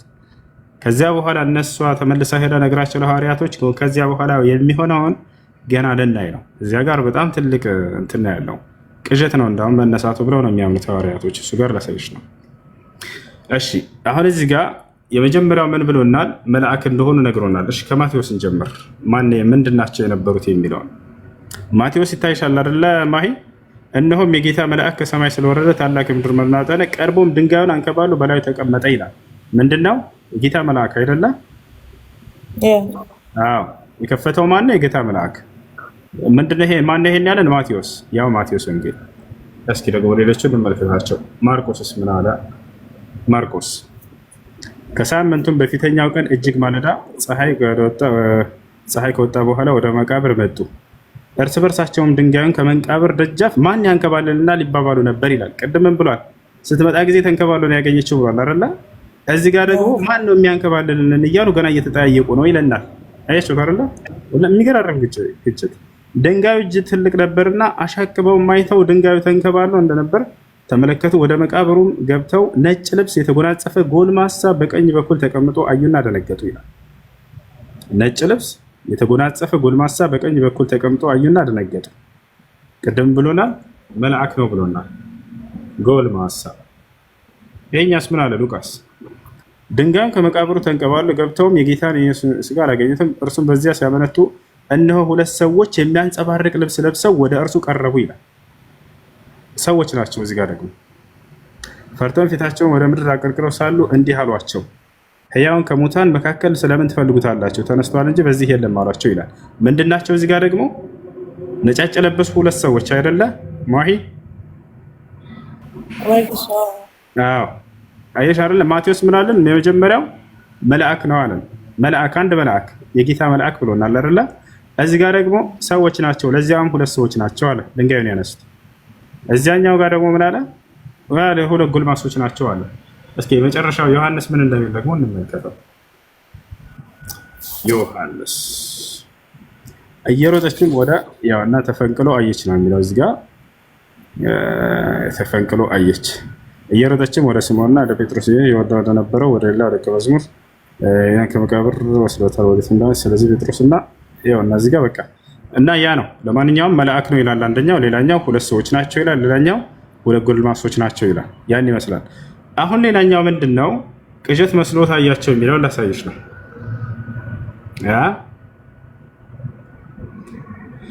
አሁን ለሐዋርያቶች ሄደው ነገሯቸው። ይሄን ሁሉ ግጭት ካየን እሱ ምንድነው? አንደኛ መግደላዊት ማርያም፣ አንድ ቅዠት የሚለው ላሳያቸውና መጨረሻውን እንጨርሳለን። የኢየሱስ ክርስቶስ መነሳት ለሐዋርያቶች እንደው እንደ ክርስትና እምነት ከሆነ ትልቅ ተአምር ነበር። ምክንያቱም የድህነት እንትናቸው ነው። በቃ የነገረን ቃሉ ተፈጸመ ማለት ነው ብለው ትንቢቱ ሲፈጸም በደስታ ሊቀበሉ ሲገባ እንዴ ይሄ ነገር አላሳመናቸውም። ተመልከች እዚህ ጋር ይህንን ለሐዋርያት የነገሯቸው መግደላዊት ማርያም እና ዮሐና የያዕቆብም እናት ማርያም ከእነርሱ ጋር የነበሩት ሌሎችም ሴቶች ነበሩ አለ። ለሐዋርያት የነገሯቸው ይህም ቃል ቅዠት መስሎ ታያቸውና አላመኗቸውም ይላል። አያችሁ፣ ክርስቶስ ተነሳ ብሎ ሲነግሯቸው ጊዜ ለሐዋርያቶች ቅዠት መስሎ ታይቷቸው ነበር። ሌላስ አላመኗቸውም ይላል። ላለማመናቸው ማረጋገጫ ጭራሽ ጴጥሮስ ሂጅ ካላረጋገጥኩኝ አለ። ያው ጴጥሮስ ግን ተነስቶ ወደ መቃብር ሮጠ ይላል። ለምን ምሕረት አስፈልጋቸው? አሁን እንደሚነሳ ነግሮን ነበር። የነገራቸውን እውነት ነው፣ ትንቢቱ ተፈጸመ ማለት ነበር። ቅዠት መስሎ በፍጹም አይታያቸውም። በትክክል አስተምሯቸው ከሆነ ገብታቸዋል አይደል? ይህም ቃል ቅዠት መስሎ ታያቸው አላመኗቸውም ነበር ይላል። እንደ አጠቃላይ ይህን ይመስላል። ስለዚህ እንዲህ በመነሳቱ ጉዳይ ይሄን ያክል ውዝግብ ከተገኘ ይሄ ነገር እንዳልሆነ ትልቅ ማስረጃ ይሆናቸዋል ማለት ነው። ሆኖ በነበር በትክክል ሁላቸውም የወንጌል ዘጋቢዎች በዚህ ጉዳይ ላይ የክርስትና መሰረት በሆነው ጉዳይ ላይ ሙቶ በመነሳት ጉዳይ ላይ ተስማሚ የሆነው አንድ አይነት ቃላቶችን ገልጾላቸው ነበር። አንደኛው ሲነግራቸው ምን ይላል? የሄደችው ማርያም ነች ይለናል። ሌላኛው ምን ይላል? ሌላ ሁለተኛ አለች ይለናል። ሌላ መግደላዊት ማርያም። ሌላኛው ምን ይላል? አይ ከእነርሱ ጋር ሌሎች ብዙዎች ነበሩ ይለናል። ሁለተኛ መግደላዊት ማርያም ስትል ጊዜ የነበረበትን ጊዜ ሲገልጹ ምን ይላሉ? አንደኛው በጨለማ ነበር ግን አይሄደችው ይላል፣ ሳይነጋ ይላል። ሌላኛው ምን ይላል? ፀሐይ ከወጣ በኋላ ከነጋ በኋላ ነው የሄደችው ይላል። መቼ ነው ሄደችው? ሌላኛው ስትሄድ ጊዜ መግደላዊት ማርያም ድንጋዩ ተፈንቅሎ ነው ያገኘችው ይላል። ሌላኛው እዚያው ስትሄድ ጊዜ ተፈንቅሎ ተቀመጠ ትለናለች። ሌላኛው ምን ይላል? መግደላዊት ማርያም በሄደች ጊዜ ያገኘችው መልአክ ነበር፣ አንድ መልአክ ነው ይላል። መልአክ ነው ይላል። ሌላኛው ምን ይላል? አይ ሁለት ሰዎች ናቸው ይላል። ሌላኛው ምን ይላል? አይ ሁለት ጎልማሶች ናቸው ይላል። ወርቻው ሌላኛውና ትልቁ ምንድነው? ሲመለሱ ጊዜ ቅዠት መስሎ ታያቸው ይላል። ለዚህ ሁሉ እስኪ ሐዋርያቶች እንደው ኢየሱስ ክርስቶስ ሲነሳ አይታችሁታል ወይ? ላ ኢየሱስ ክርስቶስ መቃብሩን ከፍቶ ሲነሳ ያየ አንድም ሐዋርያ የለም። ስለዚህ በስማ በለው ነው የጻፉት። ከማን የሰሙት? ከመግደላዊት ማርያም። መግደላዊት ማርያምስ አይታ ነው ወይ? በፍጹም አላየችም ሲነሳ። ይሄ ነው። እሺ ችግር የለውም። እና ምንድነው ስለ እኔ ጥያቄ አንደኛ ማለት እሺ በአሁን በቁርአኑ ልመጣልህ ነው። በቁርአን ደግሞ ያው አልተሰቀለም አልተገደለም አላህ ወደ ራሱ አነሳው ይላል። ግን እንትና ደጃልን ሲመጣ ይመጣል። ስለዚህ የደጃል ማለት ደጃል ደግሞ የመሲሁ ተቃራኒ እኔ ጌታ ነኝ ብሎ ነው የሚመጣው። እኔ አምላካቸው ነኝ አምልኩኝ ብሎ ነው የሚመጣው። ግን የመሲሁ ተቃራኒ ሆኖ ነው የሚመጣው። መሲሁ ደግሞ በዛ ሰዓት እሱ ትክክለኛ አይደለም እኔ ነኝ ትክክለኛ ብሎ ይመጣል። ከዛ እዚህ ኢየሱስ ሲያይ ገና ይቀልጣል ይሞታል ምናምን ብሎ ከዛ መሲህ ደግሞ ላይክ እንደ ሰው በቃ ሰግዶ ምን አላህን ታዞት በቃ ይሞታል ይባላል በቁርአን አስተምሮት ማለት ነው። ስለዚህ ትክክለኛው ላይክ ውሸታሙ መሲህ ደጃል ከሆነ ደግሞ ትክክለኛው ደግሞ ኢሳ ነው። ስለዚህ ኢሳ ደግሞ ትክክለኛ ጌታ ነው እያለ አይደለም ወይ እዚህ ማለት ነው። እስኪ በደንብ እንትን አድርገው ግልጽ አድርገው። ላ መሲሁ ደጃል እኔ አምላክ ነኝ ብሎ ይነሳል። ጌታ ነኝ ሳይሆን አምላክ ነኝ ብሎ ይነሳል። ጌታ ነኝ የሚለውን ለምን መረጥሽ? ኢየሱስ ጌታ ነው። ከዛ በኋላ ስም ጌታ ነው የሚለውን ለማነጻጸር ይሄ ያስኬዳል። መሲሁ ዒሳ ዓለይሂ ሰላም በፍጹም እኔ አምላካቸው ነኝ ጌታቸው ነኝ ብሎ ለሰዎች አላስተማረም። እንደ መጽሐፍ ቅዱስ እንኳን ብንሄድ ጌታና መምህርቱኝ ትሉኛላችሁ ባለ እንጂ እኔ ጌታ ነኝ አላላቸውም። እንደው ቢልም ራሱ የስልጣን ጌትነት የሹመት ጌትነት እንጂ ሌላ አይደለም። የሐዋርያት ሥራ ምዕራፍ 2 ቁጥር 36 ላይ ይህን ኢየሱስን እግዚአብሔር ጌታም ክርስቶስም አደረገው ይላል። በመደረግ ያገኘው ነው። መለኮታዊ ባህሪ በመደረግ አይገኝም። መለኮታዊ ባህሪ የሚሰጥ ነገር አይደለም፣ ባህሪ ነው፣ የአምላክ ባህሪ ነው። አብን ብትወስዱ ለምሳሌ እንደ መጽሐፍ ቅዱስ ጌታ ተደረገ ይላል አይልም። ያቸው አይደል? እርሱ ጌታ ተደረገ መባሉ ግን አንድ አካል ፍጡር መሆኑን እንዳውም የሚያሳይ ትልቅ ማስረጃ ነው። ኢየሱስ ክርስቶስ ጌታ ነው የሚለው ቃል ክርስቲያኖች አልተረዱትም እንጂ ፍጡር ነው ማለት ነው። በአጭሩ አገላለጽ ይወታችኋል አይደል? ጌታ በመደረግ የተገኘ ከሆነ የፍጡር መገለጫ ነው። አምላክ ጌታ አይደረግም በፍጹም። ይወታችኋል አይደል? ያ ነው። ሌላኛው ማን ነው? ደጃል በሚነሳ ጊዜ እኔ አምላክ ነኝ ብሎ ይነሳል። እኔ አምላክ ነኝ ብሎ ይነሳል። የዛኔ ነቢዩላህ ዒሳ ዓለይሂ ሰላምን አላህ ይልካቸዋል። ነቢዩላህ ዒሳ ዓለይሂ ሰላም ይገድሉታል ማለት ነው። አሁን እዚህ ቦታ ላይ ትልቅ ልታውቁ የሚገባው ነገር ለምንድን ነው መሲሁ እንዲገድል የተመረጠው? እሱን ነው ማወቅ የፈለግሽው። መሲሁ እንዲገድል የተመረጠው ለምንድን ነው? የእሱ ተቃዋሚ ጌታ በሚለው ምናምን ሳይሆን አይሁዲዎች ጋር በተያያዘ ነገር ነው። አይሁዲዎች መሲሁ ይመጣልናል ብለው እየጠበቁ ነበር። ገብቷቸዋል አይደል? ዑናሰ ኢላ ዲኒላህ ዐዘ ወጀል። ከዚያም ሰዎችን ወደ አላህ ዲን ወደ ኢስላም ይጣራላሉ። ወላ የብቃ ፊ ዘማኒሂ ኢላ ልኢስላም። ቃል በቃል ነቢ ሰለላሁ ዐለይሂ ወሰለም ምን አሉ? በእርሱም ዘመን ከእስልምና ውጭ ሌላ አንድም ሃይማኖት ምድር ላይ አይኖርም አሉ። ወላ የቅበሉ ኢላ ልኢስላም። ከእስልምና ውጭ ሌላ አንድም ሃይማኖት አያስተናግድም አሉ። ፈዩህሊክ ላሁ ኩለ አልሚለል ፊ ዘማኒሂ። በእርሱ ዘመን አላህ ሁሉም ሃይማኖቶች እንዲጠፉ ያደርጋል። ነቢዩላህ ዒሳ ዐለይሂ ሰላም የመምራቱን ስራ ይቀበላል። ለዚህ ነው ነቢ ሰለላሁ ዐለይሂ ወሰለም የመሲሁ የዘመኑ ፍጻሜ ላይ በሚወርድ ጊዜ እርሱ ያስተዳድራችኋል ብለዋል። የዓለም አስተዳደር እርሱ ይሆናል። በመሲሁ ዘመን በቁርአንና በሐዲስ ትውልድ ይተዳደራል። ፈየኡሙኩም ቢኪታቢላህ ወሱነቲ ያሉ ነቢ ሰለላሁ ዐለይሂ ወሰለም የዛኔ መሲሁ በቁርአንና በእኔ ሐዲስ ይመራችኋል፣ ያስተዳድራችኋል አሉ። በመሲሁ ዘመን ፍቅር ይሰፍናል። ጅማዓ ዓለም ከተጀመረች ጀምሮ እስከ ዓለም ፍጻሜ ድረስ እንደ መሲሁ ዘመን ድሎት የሚኖሩበት ዘመን የለም ብለዋል ነቢ ሰለላሁ ዐለይሂ ወሰለም። ወዩፊድ ልማል አሉ። መሲሁ ገንዘብን ያትረፈርፋል ትውልድ አሉ። ለምን? መሪ ነው። መሪ ከሆነ ደግሞ የሀገሪቱ ኢኮኖሚ በእርሱ ቁጥጥር ስር ይሆናል አይደል? በመንግስት ስር። የዛኔ እርሱ ስለ ምድራዊ ህይወት የሚያስብ ነብይ አይደለም እንደ ምድራዊ ባለስልጣናቶች። ስለዚህ ምን ያደርጋል? አጠቃላይ ለትውልድ ሁሉ ገንዘብን ይሰጣል፣ ይለካል። የዛኔ አንዲትም ድሃ በምድር ገጽ አይኖርም አሉ ነቢ ሰለላሁ ዐለይሂ ወሰለም። አያቸው አይደለ? ትውልድን ሁሉን ካብላ ጠጣ ብሎ ይሰጣቸዋል። ለራሱ አይፈልግም። መሲሁ የምድር ሰው አይደለም። መሲሁ ወላሂ እናንተ እንደምታስቡት አይደለም። ስለ ራሱ ሳይሆን ስለ አምላኩ ክብር ብቻ የሚጨነቅ የሆነ ነብይ ነው። በፍጹም መሲሁ ዒሳ ዐለይሂ ሰላም እኔን አምልኩኝ አላለም። መሲሁ ዒሳ ዐለይሂ ሰላም ለዚች ምድራዊ ህይወት እችን ታክል ቅንጣት ታክል ቦታ የለውም። ሌላ ታሪክ ልንገራችሁ ስለሱ። ነቢዩላህ ዒሳ ዐለይሂ ሰላም ለምድራዊ ህይወት ምንም ጣጣ እንደሌለው ማለት ነው። በእርሱ ዘመን ከተከሰተ አንድ ካደረጋቸው 3 ተአምራቶች መካከል ነቢዩላህ ዒሳ ዐለይሂ ሰላም ሰፈር መውጣት ፈለገ። አዛ ያደርጉታል አይሁዲዎች እርሱን አልተቀበሉትም ነበር አብዛኞቹ። በዚህ ጊዜ ሰላም ለማግኘት ብሎ ዒሳ ዐለይሂ ሰላም ይሄዳል።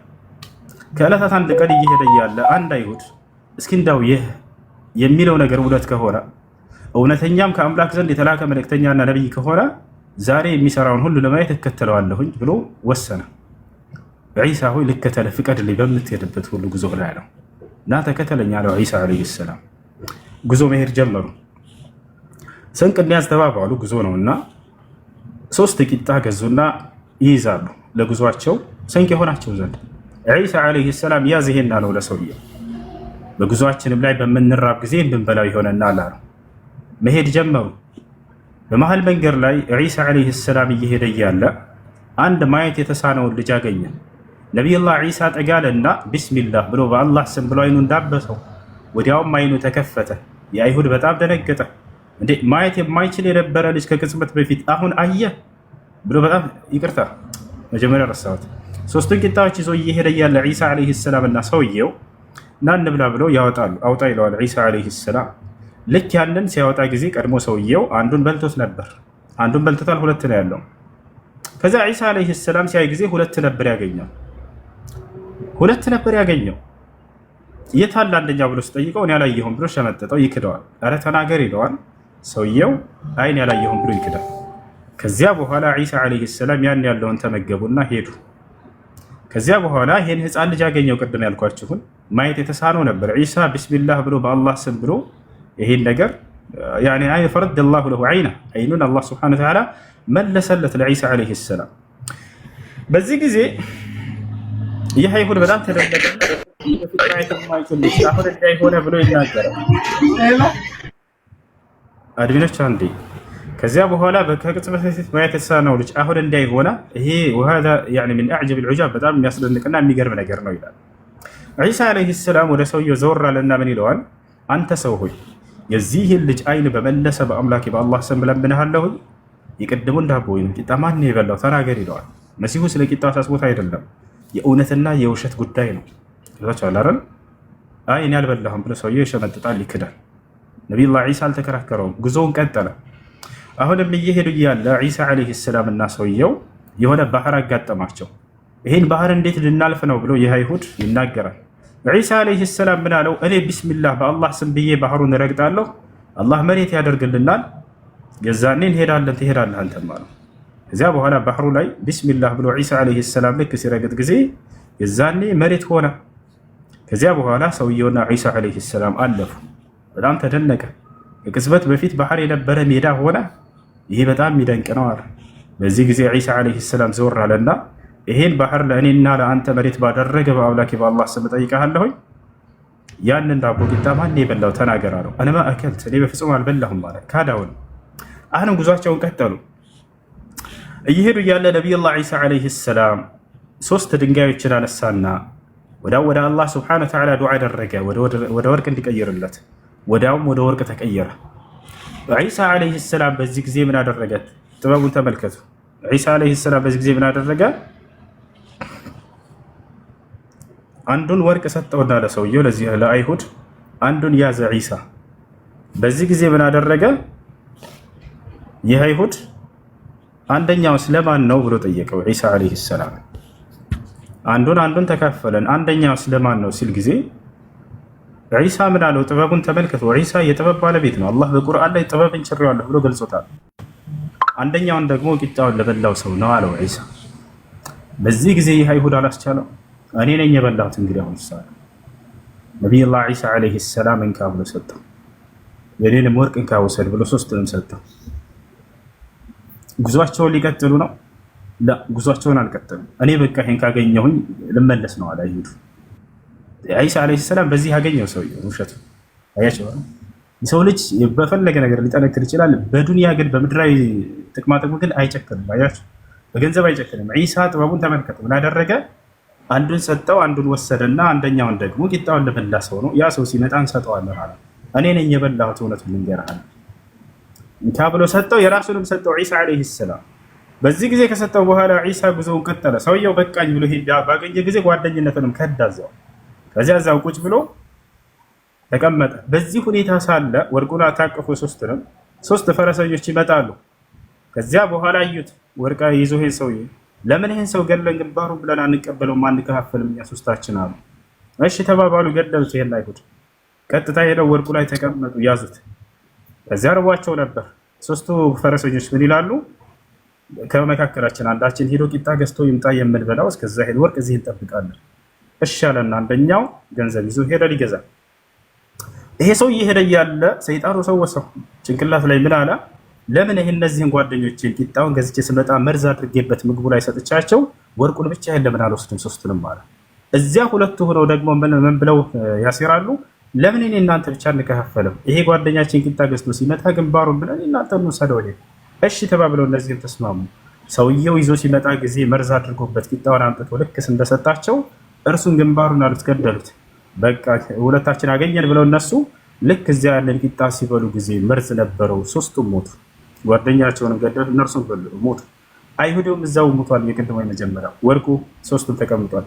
ዒሳ ዓለይሂ ሰላም ጉዞውን ጨርሶ ልክ ሲመለስ 4 አስከሬን ተረፍርፈው ወርቁም ማንም ሳይረካው ተቀምጦ አገኘ። በጣም ተደነቀ። አላህ ሱብሓነሁ ወተዓላ ነገረው፣ ወህይ ያደረገለት፣ ገለጠለት ምን እንደተከሰተ። ዒሳ ሆይ አንተ ከሄድክ በኋላ ይሄ እንዲህ ታሪክ ተከስቷል አለ። ዒሳ ምን አደረገ? ወርቁን ይዞት ሊሄድ ወላሂ አይፈልግም ወርቁ። እሱ የምድራዊ ሰው አይደለም ዒሳ ዓለይሂ ሰላም። ቅድምም ጥሎለት ነው የሄደው። ነገር ግን አንዲት ንግግር ተናግሮ ሄደ። ምን አለ ዒሳ? ፈቃል ሃከዛ ተፍዐሉ ዱንያ ቢአስሓቢሃ፣ የዚች ምድራዊ ህይወት አፍቃሪዎቿ ላይ ልክ እንዲህ ትሰራባቸዋለች፣ ታገዳድላቸዋለች ብሎ ተናግሮ ሄደ። እርሱ የምድር ሰው የምድራዊ ህይወትን የሚፈልግ አይደለም። ነቢዩላህ ዒሳ ዓለይሂ ሰላም ስለ አምላኩ ሊኖር የመጣ ነው። ነቢዩላህ ዒሳ ዓለይሂ ሰላም ስለ አምላኩ ብቻ ሊናገር ሊሰብክ የመጣ ነው። እኔን አምልኩኝ አላላቸው። ሰዎች ግን እርሱ ሳይፈልግ ይሄን ነገር ያመልኩታል።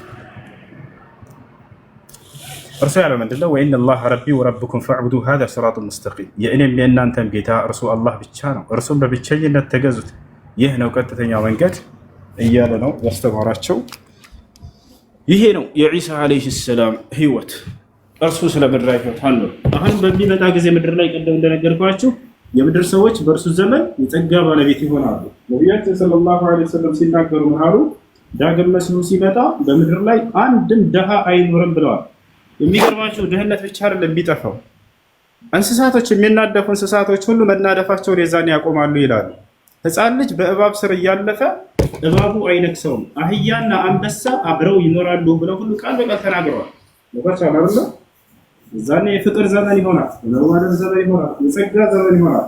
ለምን ይህች ዓለም በዚያ ታላቅ ነብይ ትመራለች። ልክ እንዲሁ ደግሞ የምድር ሰዎች ሁሉ በቁርአንና ሐዲስ ይተዳደራሉ። ቅድም እንዳልኳቸው ነብዩ ሰለላሁ ዐለይሂ ወሰለም መሲሁ በሚመጣ ጊዜ በቁርአንና በእኔ ሐዲስ ይመራታለችን ዓለም የዛኔም ጸጋ በጸጋ ትሆናለች ምድር ብለው ቃል በቃል ሐዲስ ላይ ተናግረዋል ማለት ነው።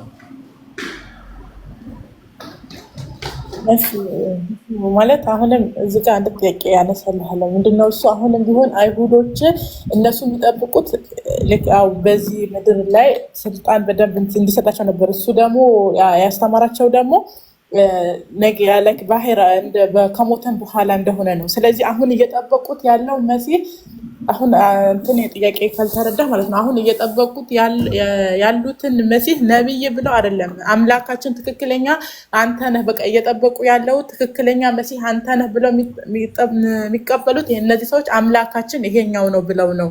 ስለዚህ ውሸተኛው መሲህ ደግሞ ትክክለኛ መሲህ ደግሞ ኢሳ ነው። ስለዚህ አሁን ይሄንን ነው ጥያቄ። ለምንድን ነው ነብይ ዝም ብሎ መላእክተኛ ብቻ ከሆነ ያ የተስፋ ቃል ወይም እየጠበቁ ያለው መሲህ ያ ከሆነ ለምን ነብይ ለምን አይጠብቁም? አምላካችን ብለው ለምን ይቀበሉታል ነው የኔ ጥያቄ። አምላክ የሚለውን በአይሁዶች ግንዛቤ አልኩሽ እኮ ማንሽ ማሂ፣ እነሱ እውነተኛ አምላክ ይመጣል ብለው የሚያምኑ አይደሉም። አይሁዶች እንደዛ ብለው ያምኑ። አምላክ በዚህ ምድር ላይ ይመጣል ብለው ያምኑ። አምላክ የሚለው ኦሪት ዘጸአት ምዕራፍ 7 ቁጥር 1 እያልኩ ስነግርሽ ነበር። አይሁዶች እስካሁንም ድረስ ከዚህ በፊትም ኢየሱስ ክርስቶስን አምላክ ነህ አይደለም ብለው ጠይቀውትን ተጠራጥረው የማያውቁም። ስለ መለኮታዊ ባህሪ ሳይሆን እያሉት ያለው ምንድነው? እነሱ ልክ ሙሴ በተገለጸበት ኦሪት ዘጸአት ምዕራፍ 7 ቁጥር 1 ላይ ሙሴን አምላክ አድርጌዋለሁኝ ይላል አይደል እግዚአብሔር። በዛ ሂሳብ እነሱ ለዚህ ዓለም ገዥና እንደ አለቃ ይሆናል ተብሎ የሚታሰብ ነገር ያ ነው።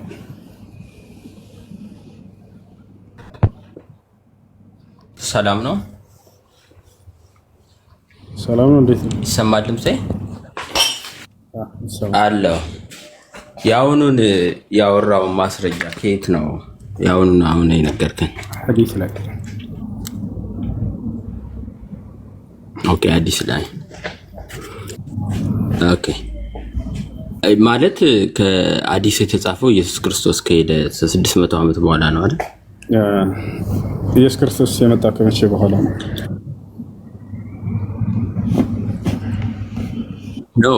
ኖ እንትኑ እንጂ ቁርአንም ሐዲስም የተጻፈው ከ600 ዓመት በኋላ ነው ማለት ሎጂክ እንሄድ አይደለ?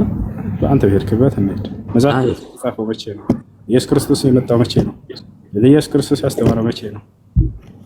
እስኪራ እንደዚህ ጥያቄ ተጠየቅ መጽሐፍ ቅዱስ ላይ ስለ ክርስትና መጽሐፍ ቅዱስ ማስረጃ ነው? አዎ ማስረጃ ነው።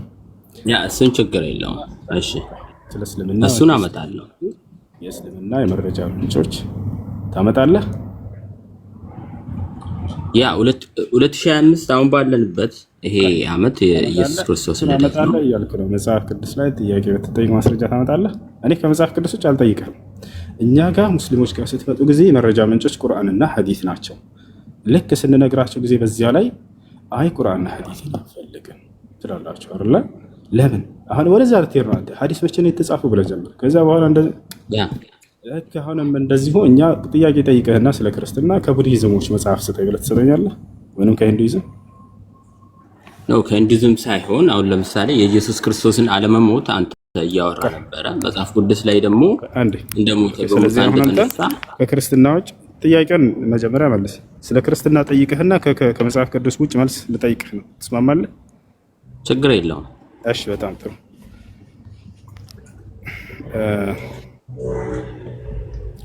ሙሴ ነብይ ነው አይደል? ነብይ ነው። ከሙሴ በፊት ስለ ነብይነቱ የተናገረ አንድ አካል ስጠኝ ማለት ግልጽ ነው። ከሙሴ በፊት ስለ ሙሴ ነብይነት የተናገረ አንድ ነብይ ማስረጃ ከመጽሐፍ ቅዱስ ውጭ የለም። አመሰግናለሁ። እሺ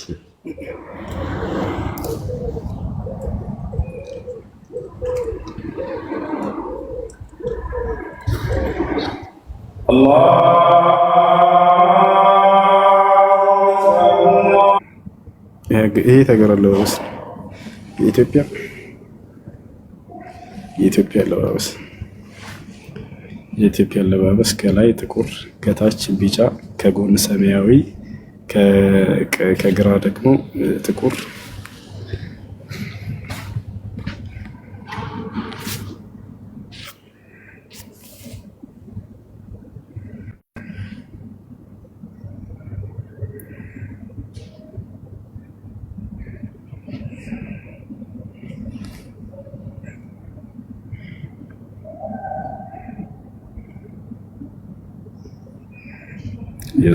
የሱዳን የዱባይ ይሰማል። እሱ ታወራለህ። አንድ ዲስከሽን ነው። አንድ መጣ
زلزلت الأرض زلزالها وأخرجت الأرض أثقالها وقال الإنسان ما لها.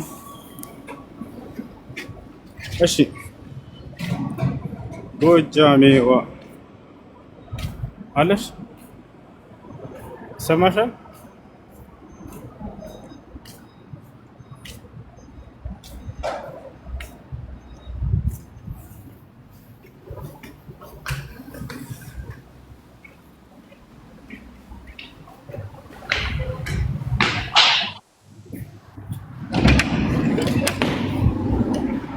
ስንተኛ ትችላለህ ወይ? ተበርቼ ሰላም ወይነት የገጉ ሰላም አለይኩም ወራህመቱላሂ ወበረካቱ። ደረድግ ፈያንኩም ያ ጀማ ፈያናችሁ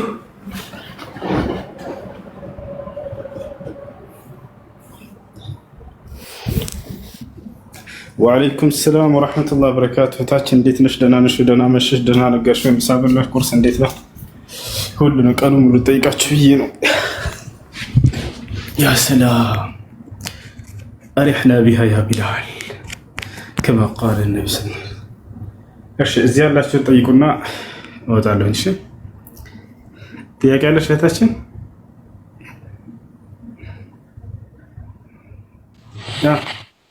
አሰላሙ አለይኩም ወራህመቱላሂ ወበረካቱ። ወአለይኩም ሰላም ወራህመቱላሂ ወበረካቱ። እና አንድ ጥያቄ ነው። አንድ እህቴ ጠይቅልን ብላኝ ነው እና ሰውየውን ማለት ልጁን ሳላውቅ ፈቃደኛ ሳላውቅ እንዲካሰሩልኝ እና ይሄ እንዴት ይታያል? እኔ አላውቀውም ነው የምትለው። ያለ ፈቃዷ ከሆነ ኒካ የታሰረው ሳትጠየቅ ሳትስማማ ምናምን ኒካ ያጸድቅ መስጠት ነው። ወልዳለች እሷ ምን ማለት ነው? ከዚህ ከሰውዬ አዋለኝ ከእህታችን ከዚህ ከሰውዬ ነው የወለደችው? አዎ ወልዳለች ማለት እንድትጠይቅ ምንም መፍትሄ ማንተንም አልሰጠኋትም ነበረ። ከዚያ በኋላ አምናበት ትዳሩን ኖረች፣ ወለደች። ከዚያስ አልወደደችም፣ እሷ አልኖረችም። ወለደች፣ በቃ ወጣች ከሰውየው። ወለደች እንጂ ከሰውዬ ጋር አልኖረችም አይደለ? አዎ ምክንያቱም ፈቃደኛ ማን ነበር፣ ሰውየውንም አልወደደችም ነበር።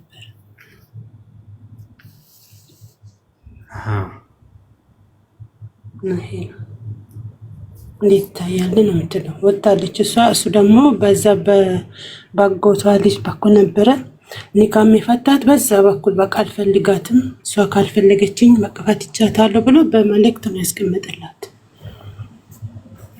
እሺ አልፈልግም ፈትቼሻለሁ አለ ሰውየው። ለማንኛውም አዎ ብሏታል። በቀጥታ ሳይሆን ያኔ በመልእክት መጀመሪያም ሳታውቅ ነው የታሰረላት።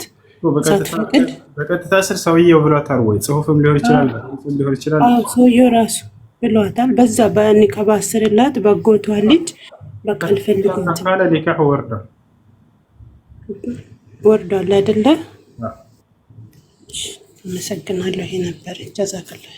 መርሐባ መርሐባ መርሐባ። አውርድ ብቻ ማትወርጅም ዛሬማ እዚሁ ነው የምታድሪው። ማዳም ንገሪያት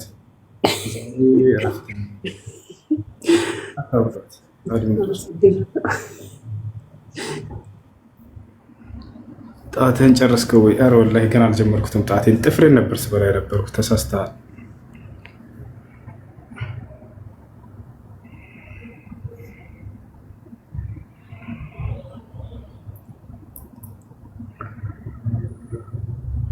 አብዛኛው ሰዎችን ጥፍሩ እንደዚህ እያደረገ ይበላታል። ይሄንማ ተውት። ይሄ እንደዚህ እያደረጉ ነው ይበሉት።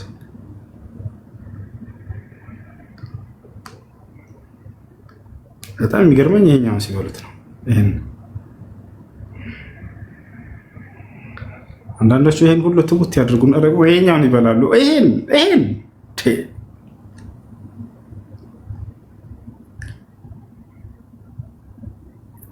እችን ለምን እንደማያዝኑላት አይገባኝም። እችን ራሱ እንደዚህ እያደረገ ይበላል።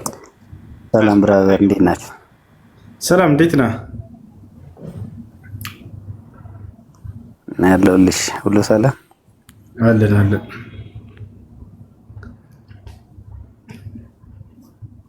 እሺ ጥያቄ አለ? ጥያቄ ነበረኝ። እኔ ኦርቶዶክስ ነኝ፣ ክርስቲያን ነኝ። እሺ ጥያቄ ምንድን ነው? እሺ ጥያቄ የሆነ ትንሽ ነበረችኝና ልጠይቅ ብዬ ነው። ከነብዩ መሐመድ በፊት እስልምና ነበረ ወይ የሚለው ነበርና እና ደግሞ ቁርአን በነብዩ መሐመድ ጊዜ ነው የወረደ ብሎ ብዙዎች ስለ ጓደኞች አሉኝ እዚህ አብረን የምንኖር ዱባይ ማለት ነው። እና ደግሞ እነሱ በነብዩ መሐመድ በፊት ቁርአን አልወረደም ነበር ምናምን ብሎ ነበር ያስረዱኝና አንተ ደግሞ ባለፈው ስታስተምር ምናምን ደግሞ እያየ ነው ከነሱ በፊትም ደግሞ እንደነበረ ምናምን ይሆናል አይደለ? ይሆን እንደዛ አይነት ነገር ምናምን ይሄን እስቲ ስለ ቁርአን ከነ ሙሴ ከነ ኢየሱስ ከነ አብርሃም በፊት የነበረ መጽሐፍ ነው እና አብርሃም እነ ኢየሱስ እነ ሙሴ ከጊዜ በኋላ የመጡ ናቸው። ቁርአን ደግሞ የአምላክ የአላህ ሱብሓነሁ ወተዓላ ቃል ነው። የእርሱ ቃል ደግሞ ከእርሱ ባህሪ ነው። እርሱ እውቀቱ ነው። ቁርአን እውቀቱ ደግሞ ከጊዜ የተገደበ አይደለም። ከዚህ ጊዜ በኋላ ጀምሮ ነው ቁርአንን ያወቀው አይባልም። አላህ ቁርአንን ያወቀውና እርሱን ለነብዩ ሰለላሁ ዐለይሂ ወሰለም ያለው ያኒ የቁርአን እውቀቱ የጀመረው ከእርሱ ዘንድ እስከሆነ ድረስ እርሱ ከነ አብርሃም ከነ ሙሴ ከነ አዳም ሁሉ በፊት ነው ቁርአን። አይ አይደለ? የወረደው ግን በነብዩ ሰለላሁ ዐለይሂ ወሰለም ዘመን ነው ወይ ከተባለ አዎ ከአላህ ዘንድ ለነብዩ ሰለላሁ ዐለይሂ ወሰለም የተገለጠው የዛኔ ነው። ቁርአን ግን በነብዩ ሰለላሁ ዐለይሂ ወሰለም ጊዜ የጀመረው ማለት አይደለም። ከዚያ በፊት ከአምላካችን ከአላህ ሱብሓነሁ ወተዓላ ዘንድ በእውቀቱ ደረጃ ነበረ። ገብቶሃል አይደል? ልክ እርሳቸው በዘመናቸው ነብይ ተደርገው ሲላኩ ለእርሳቸው ተገለጠ። ከዚያ በፊት እርሳቸው ያውቁት ነበር ወይ ነብዩ ሰለላሁ ዐለይሂ ወሰለም? ላ ነብይ ሲሆኑ ጊዜ ነው ይሄ ቃል የተገለጠላቸው። ሁሉም ነቢያት በየዘመናቱ መጽሐፍን ይሰጣሉ አይደል? አብርሃም በጊዜው፣ ሙሴ በጊዜው፣ መሲሁ በጊዜው፣ ሁላቸውም በየጊዜያቸው አላህ ሱብሓነሁ ወተዓላ ቃሉን ይገልጥላቸው ነበር። ስላለፈው ትውልድ ይነግራቸው ነበር። አንድ ነቢይ የሆነ መጽሐፍ ሙሴ ይዞ መጥቶ ለምሳሌ መጽሐፍን ተሰጠ፣ ተውራትን እንበል። ስለነ አብርሃም አያገባህም፣ ስለነሱ መናገር አትችልም አይባልም። አብርሃም ሙሴ የተገለጠለት ከአምላኩ ዘንድ እስከሆነ ድረስ ስለነ አብርሃም ስለነ አዳም ሁሉ ቢናገር አምና እንቀበለዋለን። አይ አይደለ? ምክንያቱም ከራሱ አይደለም። ልክ እንዲሁ ነቢዩ ሙሐመድ ሰለላሁ ዐለይሂ ወሰለም ከራሳቸው ቢነግሩን ኖሮ አንሰማቸው ነበር። ስላለፈው እንዴት መቼ ኖርክ በእነርሱ ዘመን በነ አብርሃም በነ ሙሴ ዘመን እንላቸው ነበር። ከእርሳቸው አይደለም። ግን ቁርአን የመጣው ከፈጣሪ ከአምላክ ዘንድ ነው። ፈጣሪ ደግሞ ጊዜ ገደብ የሚገድበው አይደለም። ስላለፈው ሁሉ የሚያውቅ ነው አይደለ? ያ ነው አላህ ሲናገር ምን አለ? ያዕለሙ ማ በይነ አይዲሂም ወማ ኸልፈሁም አለ። ስለ ፍጥረታቶች የኋላቸውንም የፊታቸውንም ሁሉ አውቃለሁኝ አለ። ከነቢዩ ሙሐመድ ሰለላሁ ዐለይሂ ወሰለም በፊት የነበረውንም ሁሉ ያውቃል፣ ከዚያ በኋላ የሚሆነም ሁሉ ያውቃል። እና ያ አምላክ ነው የገለጠላቸው። ቁል አንዘለሁ አለዚ ያዕለሙ ሲረ ፊ ሰማዋት ወልአርድ፣ ሙሐመድ ሆይ ይህን ቁርአን የሰማያት የምድርን ሚስጥር ሁሉ የሚያውቀው የሆነው አምላክ አወረደው በላቸው ይላል። በማን አማካኝነት ወረደለት ከተባለ በመልአኩ ገብርኤል አማካኝነት። አላህ ስብሐነሁ ወተዓላ ቃል በቃል ሲናገር ምን ይላል? ወኢነሁ ለተንዚሉ ረቢል ዓለሚን ነዘለ ቢሂ ሩሑል አሚን ይላል። ይህ ቁርአን ከዓለማቱ ጌታ የተወረደ ነው፣ መንፈስ ቅዱስ እውነተኛው መንፈስ አወረደው ይላል። አላ ቀልቢከ በአንተ ልብ ላይ ይላል። አንድ ቦታ ላይ እንደውም በመንፈስ ቅዱስ ምሪት ነው የወረደው ቁርአን ሁሉ ብሎ ቃል በቃል ይናገራል። ቁል ነዘለሁ ሩሑል ቁዱስ ሚን ረቢከ፣ ልክ ለነቢያት በሚወርድበት መንገድ ነው የወረደላቸው። ነቢያትን መልአኩ ገብርኤል አብሳሪው መልአክ መጥቶ ያበሰራቸው ነበር። አዎ መጀመሪያ ተገልጦ ያበሰራቸው መልአኩ ገብርኤል ነው። ምን ብሎ ያበሰራቸው? ያ ሙሐመድ፣ ስማቸውን ጠርቶ ሙሐመድ ሆይ ኢነከ ለረሱሉላሂ ሐቀን፣ አንተ እውነተኛ የአምላክ መልእክተኛ ተደርገህ ተመርጠሃል፣ ይህንንም ብስራት ይዤልህ መጥቻለሁ ብሎ ያበስራቸዋል። ይህንንም ቃል ሲያመጣላቸው ጊዜ በየጊዜው መልአኩ ገብርኤል ይመጣ ነበር።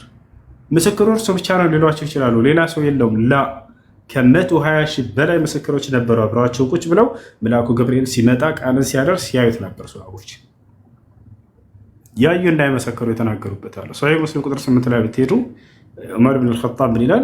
ኩና ጁሉሰን ዒንደ ነቢ ሰለላሁ ዐለይሂ ወሰለም ኢጥለዐ ዐለይና ረጁል እያለ ይናገራል። እኛ ከነቢ ሰለላሁ ዐለይሂ ወሰለም ዘንድ ቁጭ ብለን መልአኩ ጅብሪል ዐለይሂ ሰላም መጥቶ ቃልን አስተላልፎ ይሄድ ነበር። ያዩት ነበር፣ ይሰሙት ነበር ገብርኤል ሲናገር።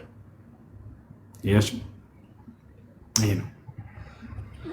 ኦኬ ስለ እኔ እኮ አሁን ከዛ ከማመድ በፊት ማለት ነው እነ ዘካርያስ እነ አብርሃም ምናምን እነ ሙሴ ምናምን ብለሃል። ከነሱ በፊት እንደዚህ ስላረለ እነ ጅብሪል ምናምን ጅብሪል መልአክ ነው፣ እነሱ እንደዚህ አውርደው ነበረ ነው በመሐመድ ጊዜ ብቻ ቁርአን ከሰማይ ወረደ አይደለም። እንደዚህ ምናምን ብሎ ስለነገሩኝ ነው። ገብቶሃል አይደለ? ከዛ በፊትም ወርዷል ምናምን ስላሉኝ ለቀደምት ነቢያትም ወርዷል። ትክክል ነው። ሙሴን ለምሳሌ አላህ ሲናገር ኢና አንዘልና ተውራት ይላል። ለሙሴ ኦሪትን እኔ ነኝ ያወረድኩለት ይላል። አምላካችን አላህ ሱብሓነሁ ወተዓላ ቁርአንን ብቻ አይደለም ያወረደው፣ ለቀደምት ነቢያት ሁሉ የላካቸው እነ ሙሴን እርሱ ራሱ ነው። ለእነርሱም መጽሐፍን የሰጣቸው እርሱ ራሱ ነው። ገብቶሃል? ኢና አንዘልና ተውራት ወለቀድ አተይና ሙሳ ልኪታበ ይላል። በእርግጥም ለሙሴ መጽሐፍን ሰጥቼዋለሁኝ ይላል።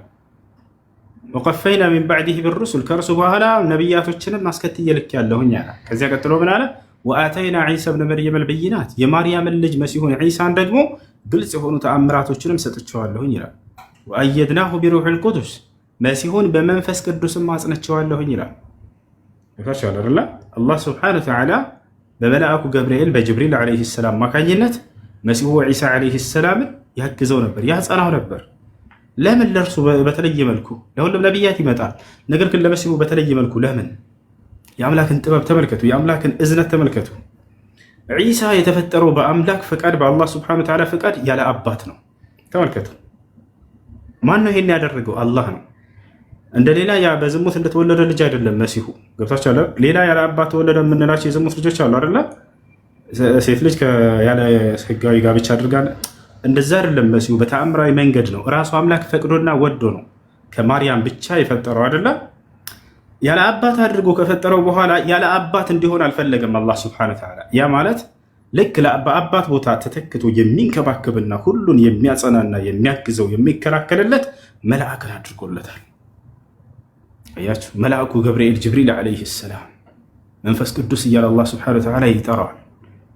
መላእክቱንም ያዝልሃል ተብሎ እንዲሁ ተጽፎልሃልና ይላል። ዝም ብሎ በከንቱ ይመስላችኋል? ያ መልአክ ቅንጣት ጫፉን እንዲነካ አላደረገውም። ከቶ እግርህም እንኳን እንዳትሰናከል ይጠብቅሃልና ተብሎ ተነግሮለታል አይደል? እንደ መጽሐፋቸው ራሱ አላህ ቃል በቃል በቁርአን ላይ የሚያጸናህና የሚያግዝህን መልአክ አድርጌልሃለሁ እያለ ይነግረዋል። እንዲገደል እንዲሰቀል አይደለም ከቶ ጫፉ እግሩ እንድትነካት እንድታሰናክለው አልፈቀደም አላህ ሱብሓነሁ ወተዓላ። መሲሁ በጥበቃ የኖረ ነው። ማንም ሰው ሊገድለው ሊሰቅለው ቀርቶ አይደለም እንዲህ ጫፉን እንዳይነኩ ነው ያደረገው አላህ ሱብሓነሁ ወተዓላ። አላህ ይሄ ጸጋውን ለመሲሁ ሲገልጽለት ምን ይላል? በሱረቱል ማኢዳ ላይ የቁል አላህ ሱብሓነሁ ወተዓላ اذكر نعمتي عليك وعلى والدتك إذ أيدتك بروح القدس أنت مريم ልጅ ዒሳ ሆይ በአንተ ላይ የዋልኩልህን ጸጋ አስታውስ ይለዋል። በእናትህም ላይ የዋልኩላትንም ጸጋ إذ أيدتك بروح القدس አንተን በመንፈስ ቅዱስ ባጸናሁህ ጊዜ አለ መልአኩ ጅብሪል ዓለይሂ ሰላም የዒሳ ዓለይሂ ሰላም ጠባቂ ተደርጎለት ነበር። በቃ ጫፉ አይነካም ነበር መሲሁ አይደለም ሊገደል ሊሰቀል በአይሁዶች እጅ ጫፉን እንዲች አድርገው እንዳይነኩት አላህ ሱብሓነሁ ወተዓላ ዋስትናውን ወስዶለታል። ለምን? ያለ አባት ፈጠረውና ልክ አባት እንደሌለው በከንቱ አልተወውም። ማንም መጥቶ ሊነካው አይችልም። መልአኩ ጅብሪል ተወክሏል። ለእርሱ አንዲትም ሰው ያስነካው ነበር። የታቻ የፈለገ ተሰብስበው ይመጣሉ፣ ጫፉን እንዳይነኩት አድርጓል አላህ ሱብሓነሁ ወተዓላ እስከ መጨረሻው ህይወቱ ድረስ ከምድር ወደ ሰማይ እስኪያርግበት እስካለው ጊዜ ድረስ የዛኔም ሊገድሉት ሊሰቅሉት መጡ። አላህ ሱብሓነሁ ወተዓላ ወሰደው። ኢዝ ቃለ አላሁ ያ ዒሳ እኒ ሙተወፊክ አለው። መጨረሻ ላይ አንተ ዒሳ ሆይ እኔ አንተን ልወስደህ ነው አለው። ወራፊዑከ ኢለየ ወደ እኔም ላነሳህ ነው አለው። ለምን? ወሙጠሂሩከ ሚነ ለዚነ ከፈሩ ከነዚያ ከካዱት ከይሁዳውያን ላድነህ ነው። ላድነህ ቃል በቃል ላነጻህ ላድነህ ነው አለው። ላጠራህ ነው አለው። ወጃዒሉ ለዚነ ተበዑከ ፈውቀ ለዚነ ከፈሩ ኢላ የውሚል ቂያማ። እሺ ስለ ኢልያስና ስለ ሄኖክ ታሪክ ንገረን ይላል። ኢልያስ ከነቢያቶች መካከል አንድ ነቢይ ነው። አላህ ሱብሓነሁ ወተዓላ በቁርአን ላይ ጠቅሶታል። በሱረቱ ሳፋት ላይ ምን ይላል? ወኢነ ኢልያስ ለሚነል ሙርሰሊን ኢዝ ቃለ ሊቀውሚሂ አላ ተተቁን አተድዑነ በዕለን ወተዘሩነ አሕሰነል ኻሊቂን አላህ ረበኩም ወረበ አባኢኩሙል አወሊን ፈከዘቡሁ ፈኢነሁም ለሙሕደሩን ኢላ ዒባደላሂል ሙኽለሲን። ወኢነ ኢልያስ ለሚነል ሙርሰሊን አለ አምላካችን አላህ። ኢልያስ ከመልእክተኞቼ ከነቢያቶቼ መካከል ነው አለ። አላህ ከላካቸው ነቢያቶች መካከል አንድ ነቢይ ነው ኢልያስ ዓለይሂ ሰላም። በእስራኤል ምድር ላይ አላህ ሱብሓነሁ ወተዓላ በርካታ ነቢያት ልኳል። ከነዚያ ካስነሳቸው ነቢያቶች መካከል አንደኛው ኢልያስ ነው። ኢዝ ቃለ ሊቀውሚሂ አላ ተተቁን እዝኩር ያ ሙሐመድ ሆይ አስታውስ ለህዝቦችህ አላ ተተቁን ባለ ለህዝቦቹ ለመሆኑ አንዱን አላህን አትፈሩትም ምን ባላቸው ጊዜ ይላል አተድዑነ በዕለን በዕል የሚባልን ጣዖት ትጠራላችሁ ታመልካላችሁን አላቸው። በኢልያስ ዘመን ሰዎች የሚያመልኩት አንድ ጣዖት ነበር፣ በዕል ይባላል። ወተዘሩነ አሕሰነል ኻሊቂን አላህ ረበኩም ወረበ አባኢኩሙል አወሊን የእናንተንም የአባቶቻችሁንም አምላክ የሆነውን አላህን ትታችሁ ይህም በዕልን ታመልካላችሁ ትገዛላችሁ ጣዖት አላቸው። ፈከዘቡሁ ፈኢነሁ ለሙሕደሩን አለ አላህ ሱብሓነሁ ወተዓላ። ብዙዎች ያስተባበሉት እነርሱም ነገ ትንሣኤ ቀን የጀሃነምን እሳት የሚጣዷት ናቸው አለ። ይገባታል እያለ ነው። ኢላ ዒባደላሂል ሙኽለሲን እነዚያ እኔን አምላካቸውን አላህን በአምልኮ ጥርት አድርገው የተገዙኝ ብቻ ሲቀሩ እነሱ ይድናሉ አለ። አያቸው هذا هو ኢልያስ። ኢልያስ ሳይሞት ነው ወይ የተወሰደው? ላ እንደዛ የሚባል ነገር የለም። ኢልያስ እና ሄኖክ የሚባለው ማን ነው? ኢድሪስ ዓለይሂ ሰላም ናቸው። ኢድሪስም ሆነ ሄኖክ በህይወት የሚቀሩበት ምንም ጥበብ የለውም። አምላክ ማስቀረት ይችላል ወይ? አላህ አዎ ይችላል። በህይወት የሚቀሩበት ጥበብ አለው ወይ? የለውም። ቢቀሩ ከምን ጋር የሚያገናኝ? የመሲሁ በህይወት መቅረቱ ነው እሱ ትልቅ ጥበብ ያለው ከበስተጀርባው። ቅድም ታሪኩን ነግሬያቸዋለሁ። ለምን እንዳስቀረው አላህ ሱብሓነሁ ወተዓላ ለምን ከይሁዶች እጅ ነጥቆ እንደወሰደው ትንቢት ይፈጸምልናል ብለው መሲሁን እየጠበቁ እስከዛ ይቆያሉ። የዛኔ ሐሰተኛው መሲህ ሲመጣ ጊዜ በዚያ የበላይነትን ተጎናጸፍን፣ ትንቢቱ ተፈጸመ፣ አገኘን፣ በቃ ሲኖክ ሙተዋል። እነሱ እንደማንኛውም ሙተዋል። ያ ሄኖክ ኢድሪስ ዓለይሂ ሰላም ይባላሉ። እርሳቸውም ከነቢያት መካከል አንድ ነቢይ ናቸው። አላህ በቁርአን ላይ ያወሳቸዋል። በሱራ መርየም ላይ በማርያም ምዕራፍ ላይ የኢድሪስን ታሪክ ያወሳል። ወዝኩር ፊል ኪታቢ ኢድሪስ ኢነሁ ካነ ስዲቀን ነቢያ ወረፈዕናሁ መካነን ዐሊያ ይላል። ሙሐመድ ሆይ በዚህ በመጽሐፍ በቁርአን ላይ ኢድሪስን አውሳላቸው ለትውልዶችህ። ኢነሁ ካነ ስዲቀን ነቢያ እርሱ እውነተኛና ነቢይም ነበር አለ። ወረፈዕናሁ መካነን ዐሊያ ከፍ ያለንም ደረጃ አነሳሁት፣ ከፍ ያለም ቦታ ሰጠሁት ይላል። በዚህ ላይ ከፍ ያለ ደረጃ ማግኘቱን ከአላህ ዘንድ እንጂ የሚገልጸው ከፍ ያለ ደረጃ አነሳሁ የሚለው ወደ አራተኛው ሰማይ መነሳቱን ነው ይላሉ ሰዎች። በእርግጥ የኢድሪስ ዓለይሂ ሰላም ነፍሱ ሩሑ ያለችው በአራተኛው ሰማይ ላይ እንደሆነ ተገልጿል። ነቢያችን ሰለላሁ ዐለይሂ ወሰለም ሰባቱን ሰማያት ባረጉ ጊዜ የአዳምን ነፍስ በአንደኛው ሰማይ ላይ እንዳገኛት፣ ሁለተኛ ደግሞ የዒሳና የሕያ ዒሳና የሕያ የአክስትማማች ልጆች ናቸው። ዒሳና የሕያ ማን ነው? ዮሐንስ ዘከርያስ ልጅ ከነቢያቶች መካከል አንድ ነቢይ ነው። አላህ በቁርአን ላይ ያነሳዋል። ያ ያሕያ ኹዚል ኪታበ ቢቁወትን ወአተይናሁ ልሑክመ ሰቢያ፣ ጥበብን ገና ህፃን እያለ የተቸረ ነው እሱ ደግሞ እና ያሕያ ዓለይሂ ሰላም እና ወወጀድቱ ኢብነል ኻል አሉ ነቢ ሰለላሁ ዐለይሂ ወሰለም። ሁለተኛው ሰማይ ላይ ወጣሁኝ የአክስትማማች ልጆችንም በዚያ ላይ ያገኘሁ አሉ። ዮሐንስና ዒሳ በጣም ተቀራራቢ ዘመድ ናቸው። ዝምድናቸው እንዴት ነው? ዝምድናቸው የመርየም አባት ሐናን አገባና መርየምን ወለደ። መርየም ማንን ወለደች? ዒሳን ወለደች። ዘከርያ ደግሞ የሐናን እህት ነው ያገባው። የሐናን እህት ያገባ ማንን ወለደ? የሕያን ወለደ። አያችሁ፣ ሁለቱ ተቀራራቢዎች ናቸው፣ ዘመድ ናቸው። እና ያ ነው ኢድሪስ ዓለይሂ ሰላም ወይም ሄኖክ አራተኛው ሰማይ ላይ ነው የሞተው የሚሉ ተፍሲሮች አሉ። ነገር ግን እሱ ምንም ከቁርአን ከሐዲስ ማስረጃ የለውም። ለዚያ ነው ያንን ነገር ኢዕቲማድ አድርጌ ያነገርኩ። ነገር ግን በተፍሲር ላይ የተጻፈው ልንገራቸው። ተፍሲር ላይ የተጻፈው ማለት ያ ነገር ከቁርአን ከሐዲስ ነው ማለት አይደለም። ብዙ ሰዎች ያመጡና ተፍሲራቸው ላይ እንዲያገኘን ተፍሲር ላይ እንዲያገኘን ይሏቸዋል። ላ ሙፈሲሮችም ያ እምነታቸው ሆኖ አይደለም የጻፉት። ሙፈሲሮች እዛ ጋር ሲያስቀምጡ ጊዜ የሰዎችን ሁሉ አመለካከት ይጽፉላቸዋል። ገብታችኋል? የተፍሲሮ ሙፈሲሮችን ባህሪ ልንገራቸው ይሏቸዋል አይደል? የሙፈሲሮች ባህሪ ምንድን ነው? ያንን የሰዎችን አመለካከት ሐታ አይሁዶች በዚህ ላይ እንዲህ እምነት አላቸው ብለው ሊጽፉልህ ይችላሉ። ክርስቲያኖች በዚህ ላይ እንዲህ እምነት አላቸው ብለው ሊጽፉልህ ይችላሉ።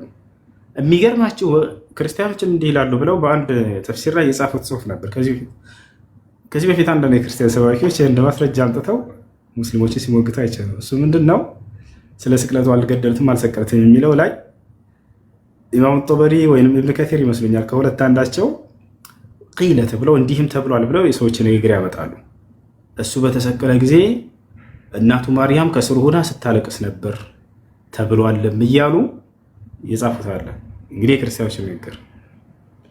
ከዛ ምን ይላሉ? ይሄን ሊያነሱና ቁርጥ አድርገው ተብሏል የሚለውን ይተዋትና እሱ ተሰቅሎ እናቱ ከእግሩ ስር ሆና ስታለቅስ ነበር የምትለውን ቆርጣ ያመጡና ያውና በእስልምና ኢየሱስ እንደተሰቀለና ማርያም እንዳለቀሰች ከስሩ ስር ሆና አገኘን ብለው ያወጣሉ። መጨረሻ ወዲያው ነው የተውት ይሄን ነገር። እኔ ጋር ምናልባት በየትኛው መንገድ እንዳገናኛቸው አላውቅም። የዛኔ ቤት መጥተው ይሆን ሰው ቤት ገብቼ ይሆን አላውቅም። ያንን ሙሉውን እኔ ምን እንደሚሉ ገና ሳናነብ በፊት እናውቀዋለን። ሙፈሲሮች እምነታቸው የቁርአንና የሐዲስ እምነት ነው። ነገር ግን በዚያ ላይ የሰዎችን ንግግር ሊያስቀምጡ ይችላሉ። የሰዎችን አመለካከት ቂለ ብለው ያስቀምጡላቸዋል። ተብሏል፣ ሰዎች እንዲህ አሉ ብለው ይነግሯቸዋል። የሰዎችን አመለካከት ያስቀምጡ ማለት ያ እምነታቸው ነው ማለት አይደለም። መጨረሻ ላይ የራሳቸው መደምደሚያ ነገር ግን ትክክለኛው ይሄ ቁርአን ላይ ያለው ነው ብለው እምነታቸው ያ እንደሆነ ያረጋግጡላቸው። ከዚያ በኋላ ያንን ነገር ያውና እንዲህ ብለዋል ብለው የሰዎችን ንግግር ያስቀምጡላቸው ስንላቸው ወዲያው ይሄን ሙግት ተዋል። አሁን ላይ ሲያነሱት አለ እንደተጋላይ ይህ ነው እና ተፍሲር ላይ ስለ ሄኖክ ወይንም ስለ ኢድሪስ የተጻፈው ላንገራቸው። ኢድሪስ ዓለይሂ ሰላም ጌታውን አላህ ሱብሓነሁ ወተዓላ በጣም የሚገዛ ነብይ ነበር። በጣም ዒባዳ ያበዛል፣ በጣም አምልኮ ያበዛል። በዚህ ጊዜ እንግዲህ ስራው ወደ ሰማይ በሚወጣ ጊዜ ማንኛችንም ስራ ወደ ሰማይ ሲወጣ መዝጋቢዎች መልአክ መዝግበው ሲሄዱ ያንን መላእክቶች ይመለከታሉ። ከመላእክቶችም አንድ መልአክ አላህን ይጠይቃል። አምላክ አላህ ሆይ ይህ መልካም ባሪያ ኢድሪስን እንዳየው እንደዘይረው ፍቀድልኝ ብሎ ይጠይቃል። አላህ ሱብሓነሁ ወተዓላ ፈቀደለት ይላል። ፈቀደለት እንዲዘይረው። መላእክቶች ወደ ሰው የመቀየር ስልጣን አላቸው፣ በቃ አቅም አላቸው። ወደ ሰው ተቀየረና ይሄ መልአክ ኢድሪስ ዓለይሂ ሰላምን ሂዶ ዘይረው ባለበት ምድር ላይ። ከዚያም በኋላ ከዘየረው ሰላም ካለው በኋላ አላህን አስፈቀደ። አምላክ ያላህ ሆይ ይህን ባሪያህን የሰማይን ዓለም ላስጎብኘው ልውሰደውና አለ። አላህ ፈቀደለት ለዚህ መልአክ። አሁንም ይሄ መልአክ ኢድሪስ ዓለይሂ ሰላምን ይዞት ሄደ። በዚህ ቅጽበት እያለ ይዞት እየሄደ ያለ ወደ ሰማይ አላህ ሱብሓነሁ ወተዓላ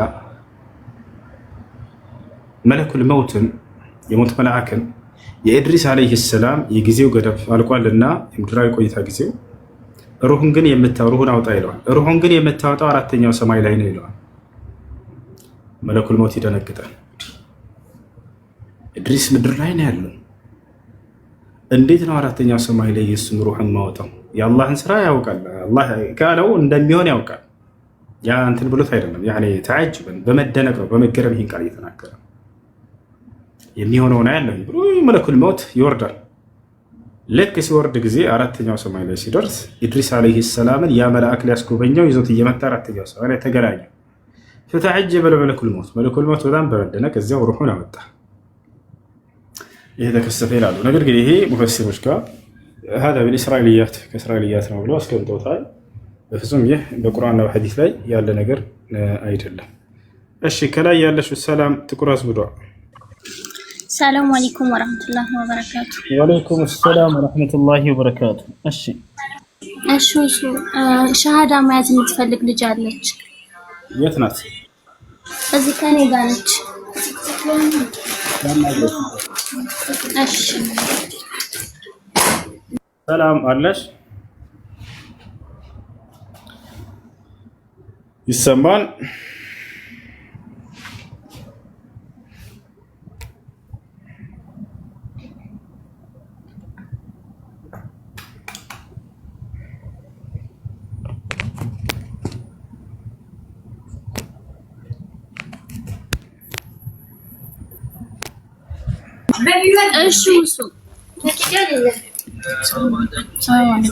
እሺ ሰላም እንዴት ነሽ? ይሰማሻል?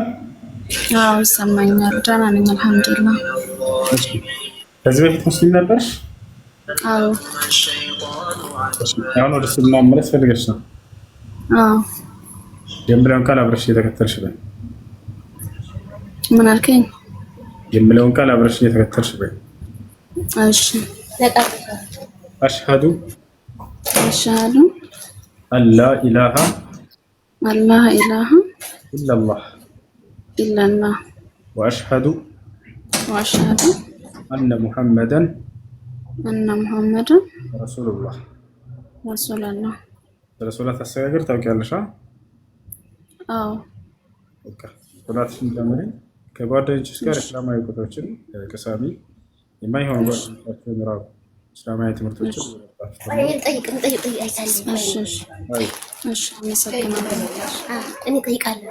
እሺ እሱ ጀዛኩሙላህ ኸይረን። ደግሞ ጥያቄ መጠየቅ የምትፈልግ ልጅ አለች።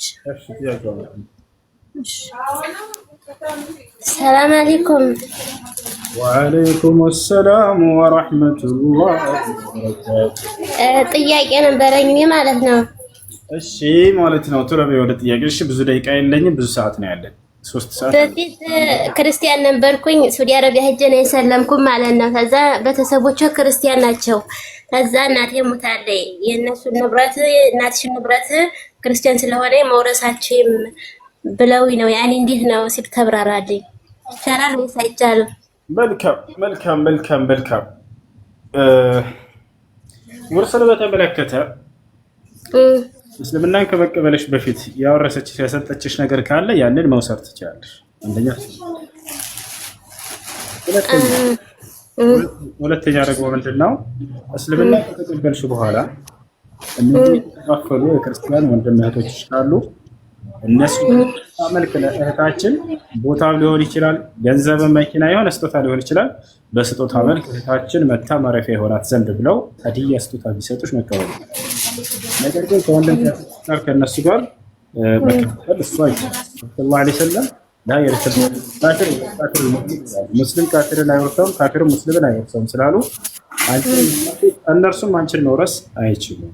ነገር ግን በስጦታ መልክ ልትሰጫቸው ወይ ቢሰጡሽ ችግር የለውም። እነዚህ እህቶችሽ ወይም ወንድሞችሽ የተከፋፈሉ ካሉ ማለት ነው። ወይም እስልምና ከመቀበልሽ በፊት የወረሽው የተቀበልሽው ካለ ሰዎችሽ ያንን መጠቀም ትችላለች። ችግር የለውም። ኦኬ፣ አመሰግናለሁ። እሺ እሺ ልጆች መልካም ጊዜ ይሁንላችሁ። ኢንሻአላህ ነገ ነዛኩሙላ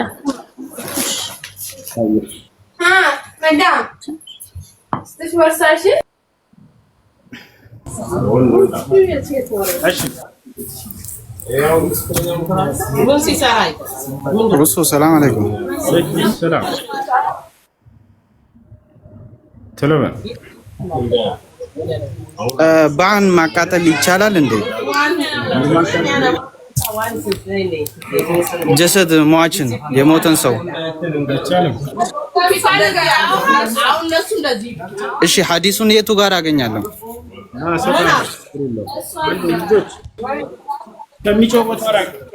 አንድ የሚጮህ ዝም ብላችሁ ሊያቃጥሉ ተዘጋጅተው እንደ ሰው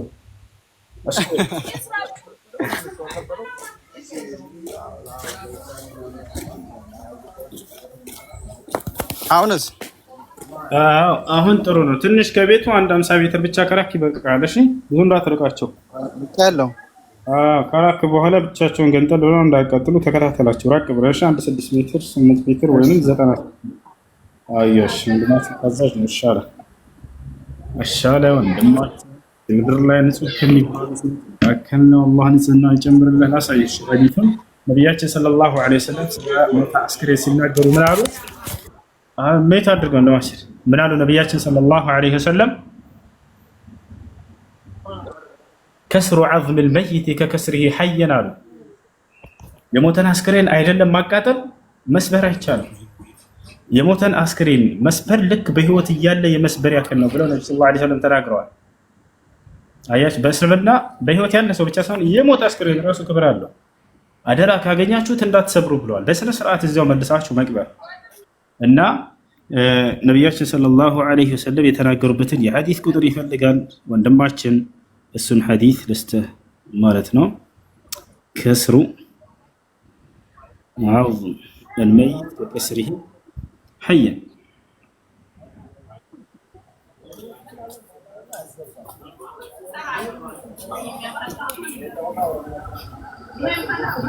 አቡ ዳውድ 3207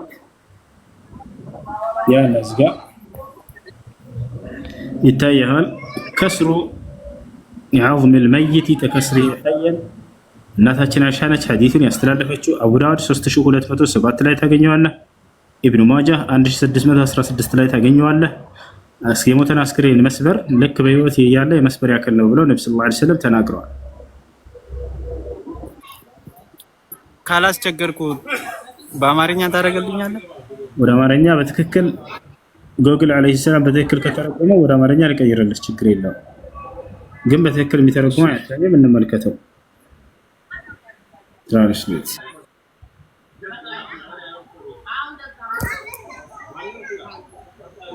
የሙታን አጥንት መሰንጠቅ የህዋንን ስብራት ነው ብሎ አስቀምጦታል። የሞተን አጥንት መስበር ልክ በህይወት እያለ የመስበር ያክል ነው ማለት ነው። የሙታንን አጥንት መስበር ልክ በህይወት እያለ የመስበር ያክል ነው ትርጉሙ። ጎግል ልክ እንዲህ አድርገው ነው ቅዱሳኖች እየመጡ ሐዲስን ጎግል ላይ ተርጉመው እስልምናን ሲያንቋሹ የሚውሉት እዚህ ጋር እየወጡ እየተረጉሙ ነው። ወይንም ሱና.ኮም ተርጉሞ ያስቀመጠላቸው ነው። ተመልከቱ። ከዚያ ይመጡና እዚህ አላህ እንዲህ ያለው ነብይ መሐመድ እንዲህ ነው ሲሏቸው ይውላሉ። በዚህ መልኩ ነው ወላሂ ሲጫወቱባቸው የሚውለው። ይሄን ይመስላል። እሺ ወንድማችን ጨርሰሃል? አዎ በጣም አመሰግናለሁ። ሰላም አለይኩም ወራህመቱላህ።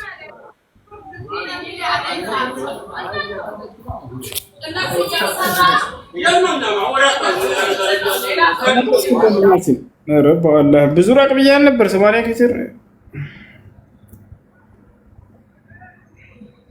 ዛሬ እኮ ቁርአን አልቀራንም። ቁርአን እንቀራለን።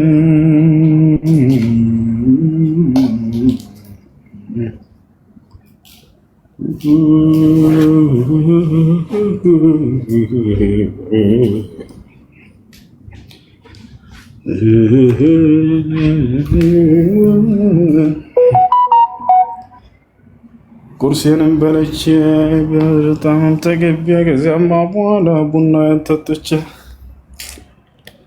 ሞቅ ሞቅ ብዬ ቡና ጠጥቼ ከዚያማ በኋላ የጀበና ቅሜ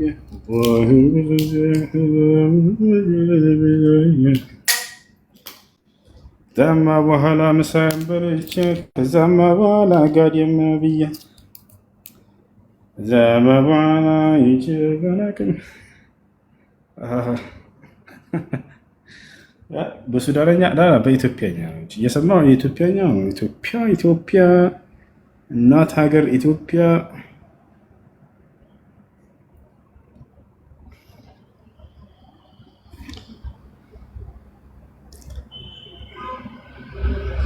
እሺ ብዙውን ቆይ መሻጀማ ኢንሻአላህ ምናልባት ከዚህ በኋላ ልንቆይ የምችለው አንድ 40 ዓመት 50 ዓመት ሊሆን ይችላል። ከዚያ በኋላ እንሞታለን። እሺ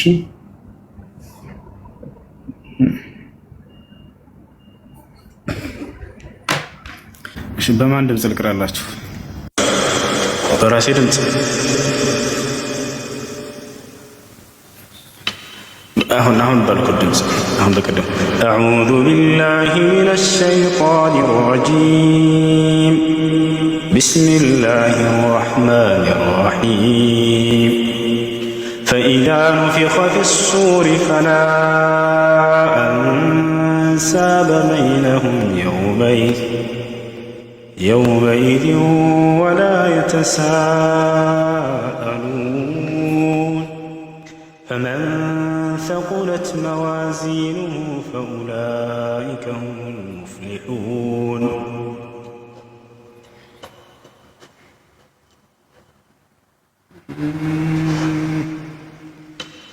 أعوذ بالله من الشيطان الرجيم بسم الله الرحمن الرحيم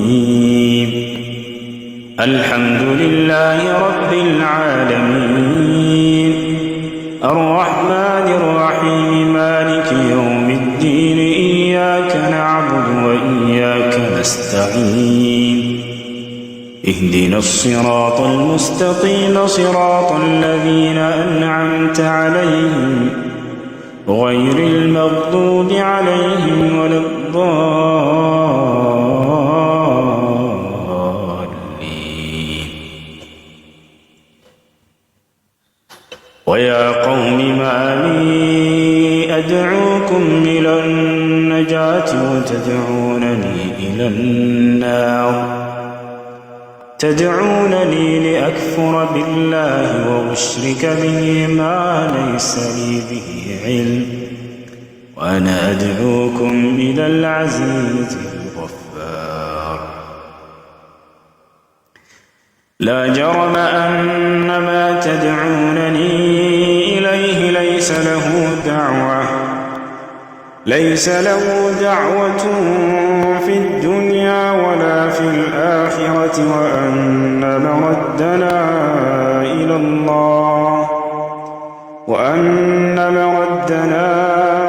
الله وأن المسرفين هم أصحاب النار فستذكرون ما أقول لكم وأفوض أمري إلى الله إن الله بصير بالعباد فوقاه الله سيئات ما مكروا وحاق بآل فرعون سوء العذاب النار يعرضون عليها غدوا وعشيا ويوم تقوم الساعة وادخلوا آل فرعون أشد العذاب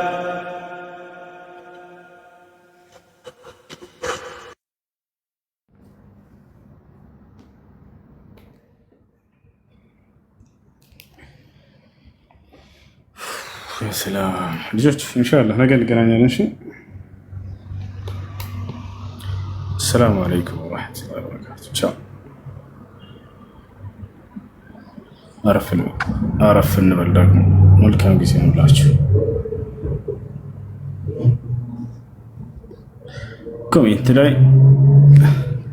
ኮሜንት ላይ ማርቱም ብላ ጻፈች። ስትሞቱ በጌታ በኢየሱስ ኢማኑ ኢየሱስ ያ ምን ቋንቋ ነው ልጄ? ሳንሰማ ሌላ ቋንቋ ፈጠራችሁ እንዴ? በፊደላቶቻችን ነይ ግቢ እስኪ ይሄን ቋንቋ አስረጅ ልጄ። ልኬልሻለሁ። እሺ የጌታ ሰው የዛሬው ሌሊት ያንቺ ነው። በቃ ሌሊትሽ ይባረክ ነው። የዛሬው ሌሊት ያንቺ ነው። ዘመንሽ ይባረክ የጌታ ሰው። ነይ ጫልቱ ግቢ። ልኬልሻለሁ። እሺ የባረኩ ነው ማስገባሽ። በጌታ ስም ግቢ። ዘመንሽ ይባረክ።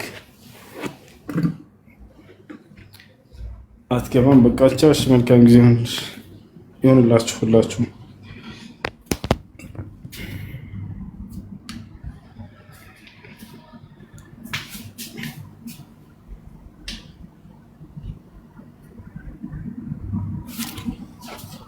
ቻው። ሰላም አለይኩም።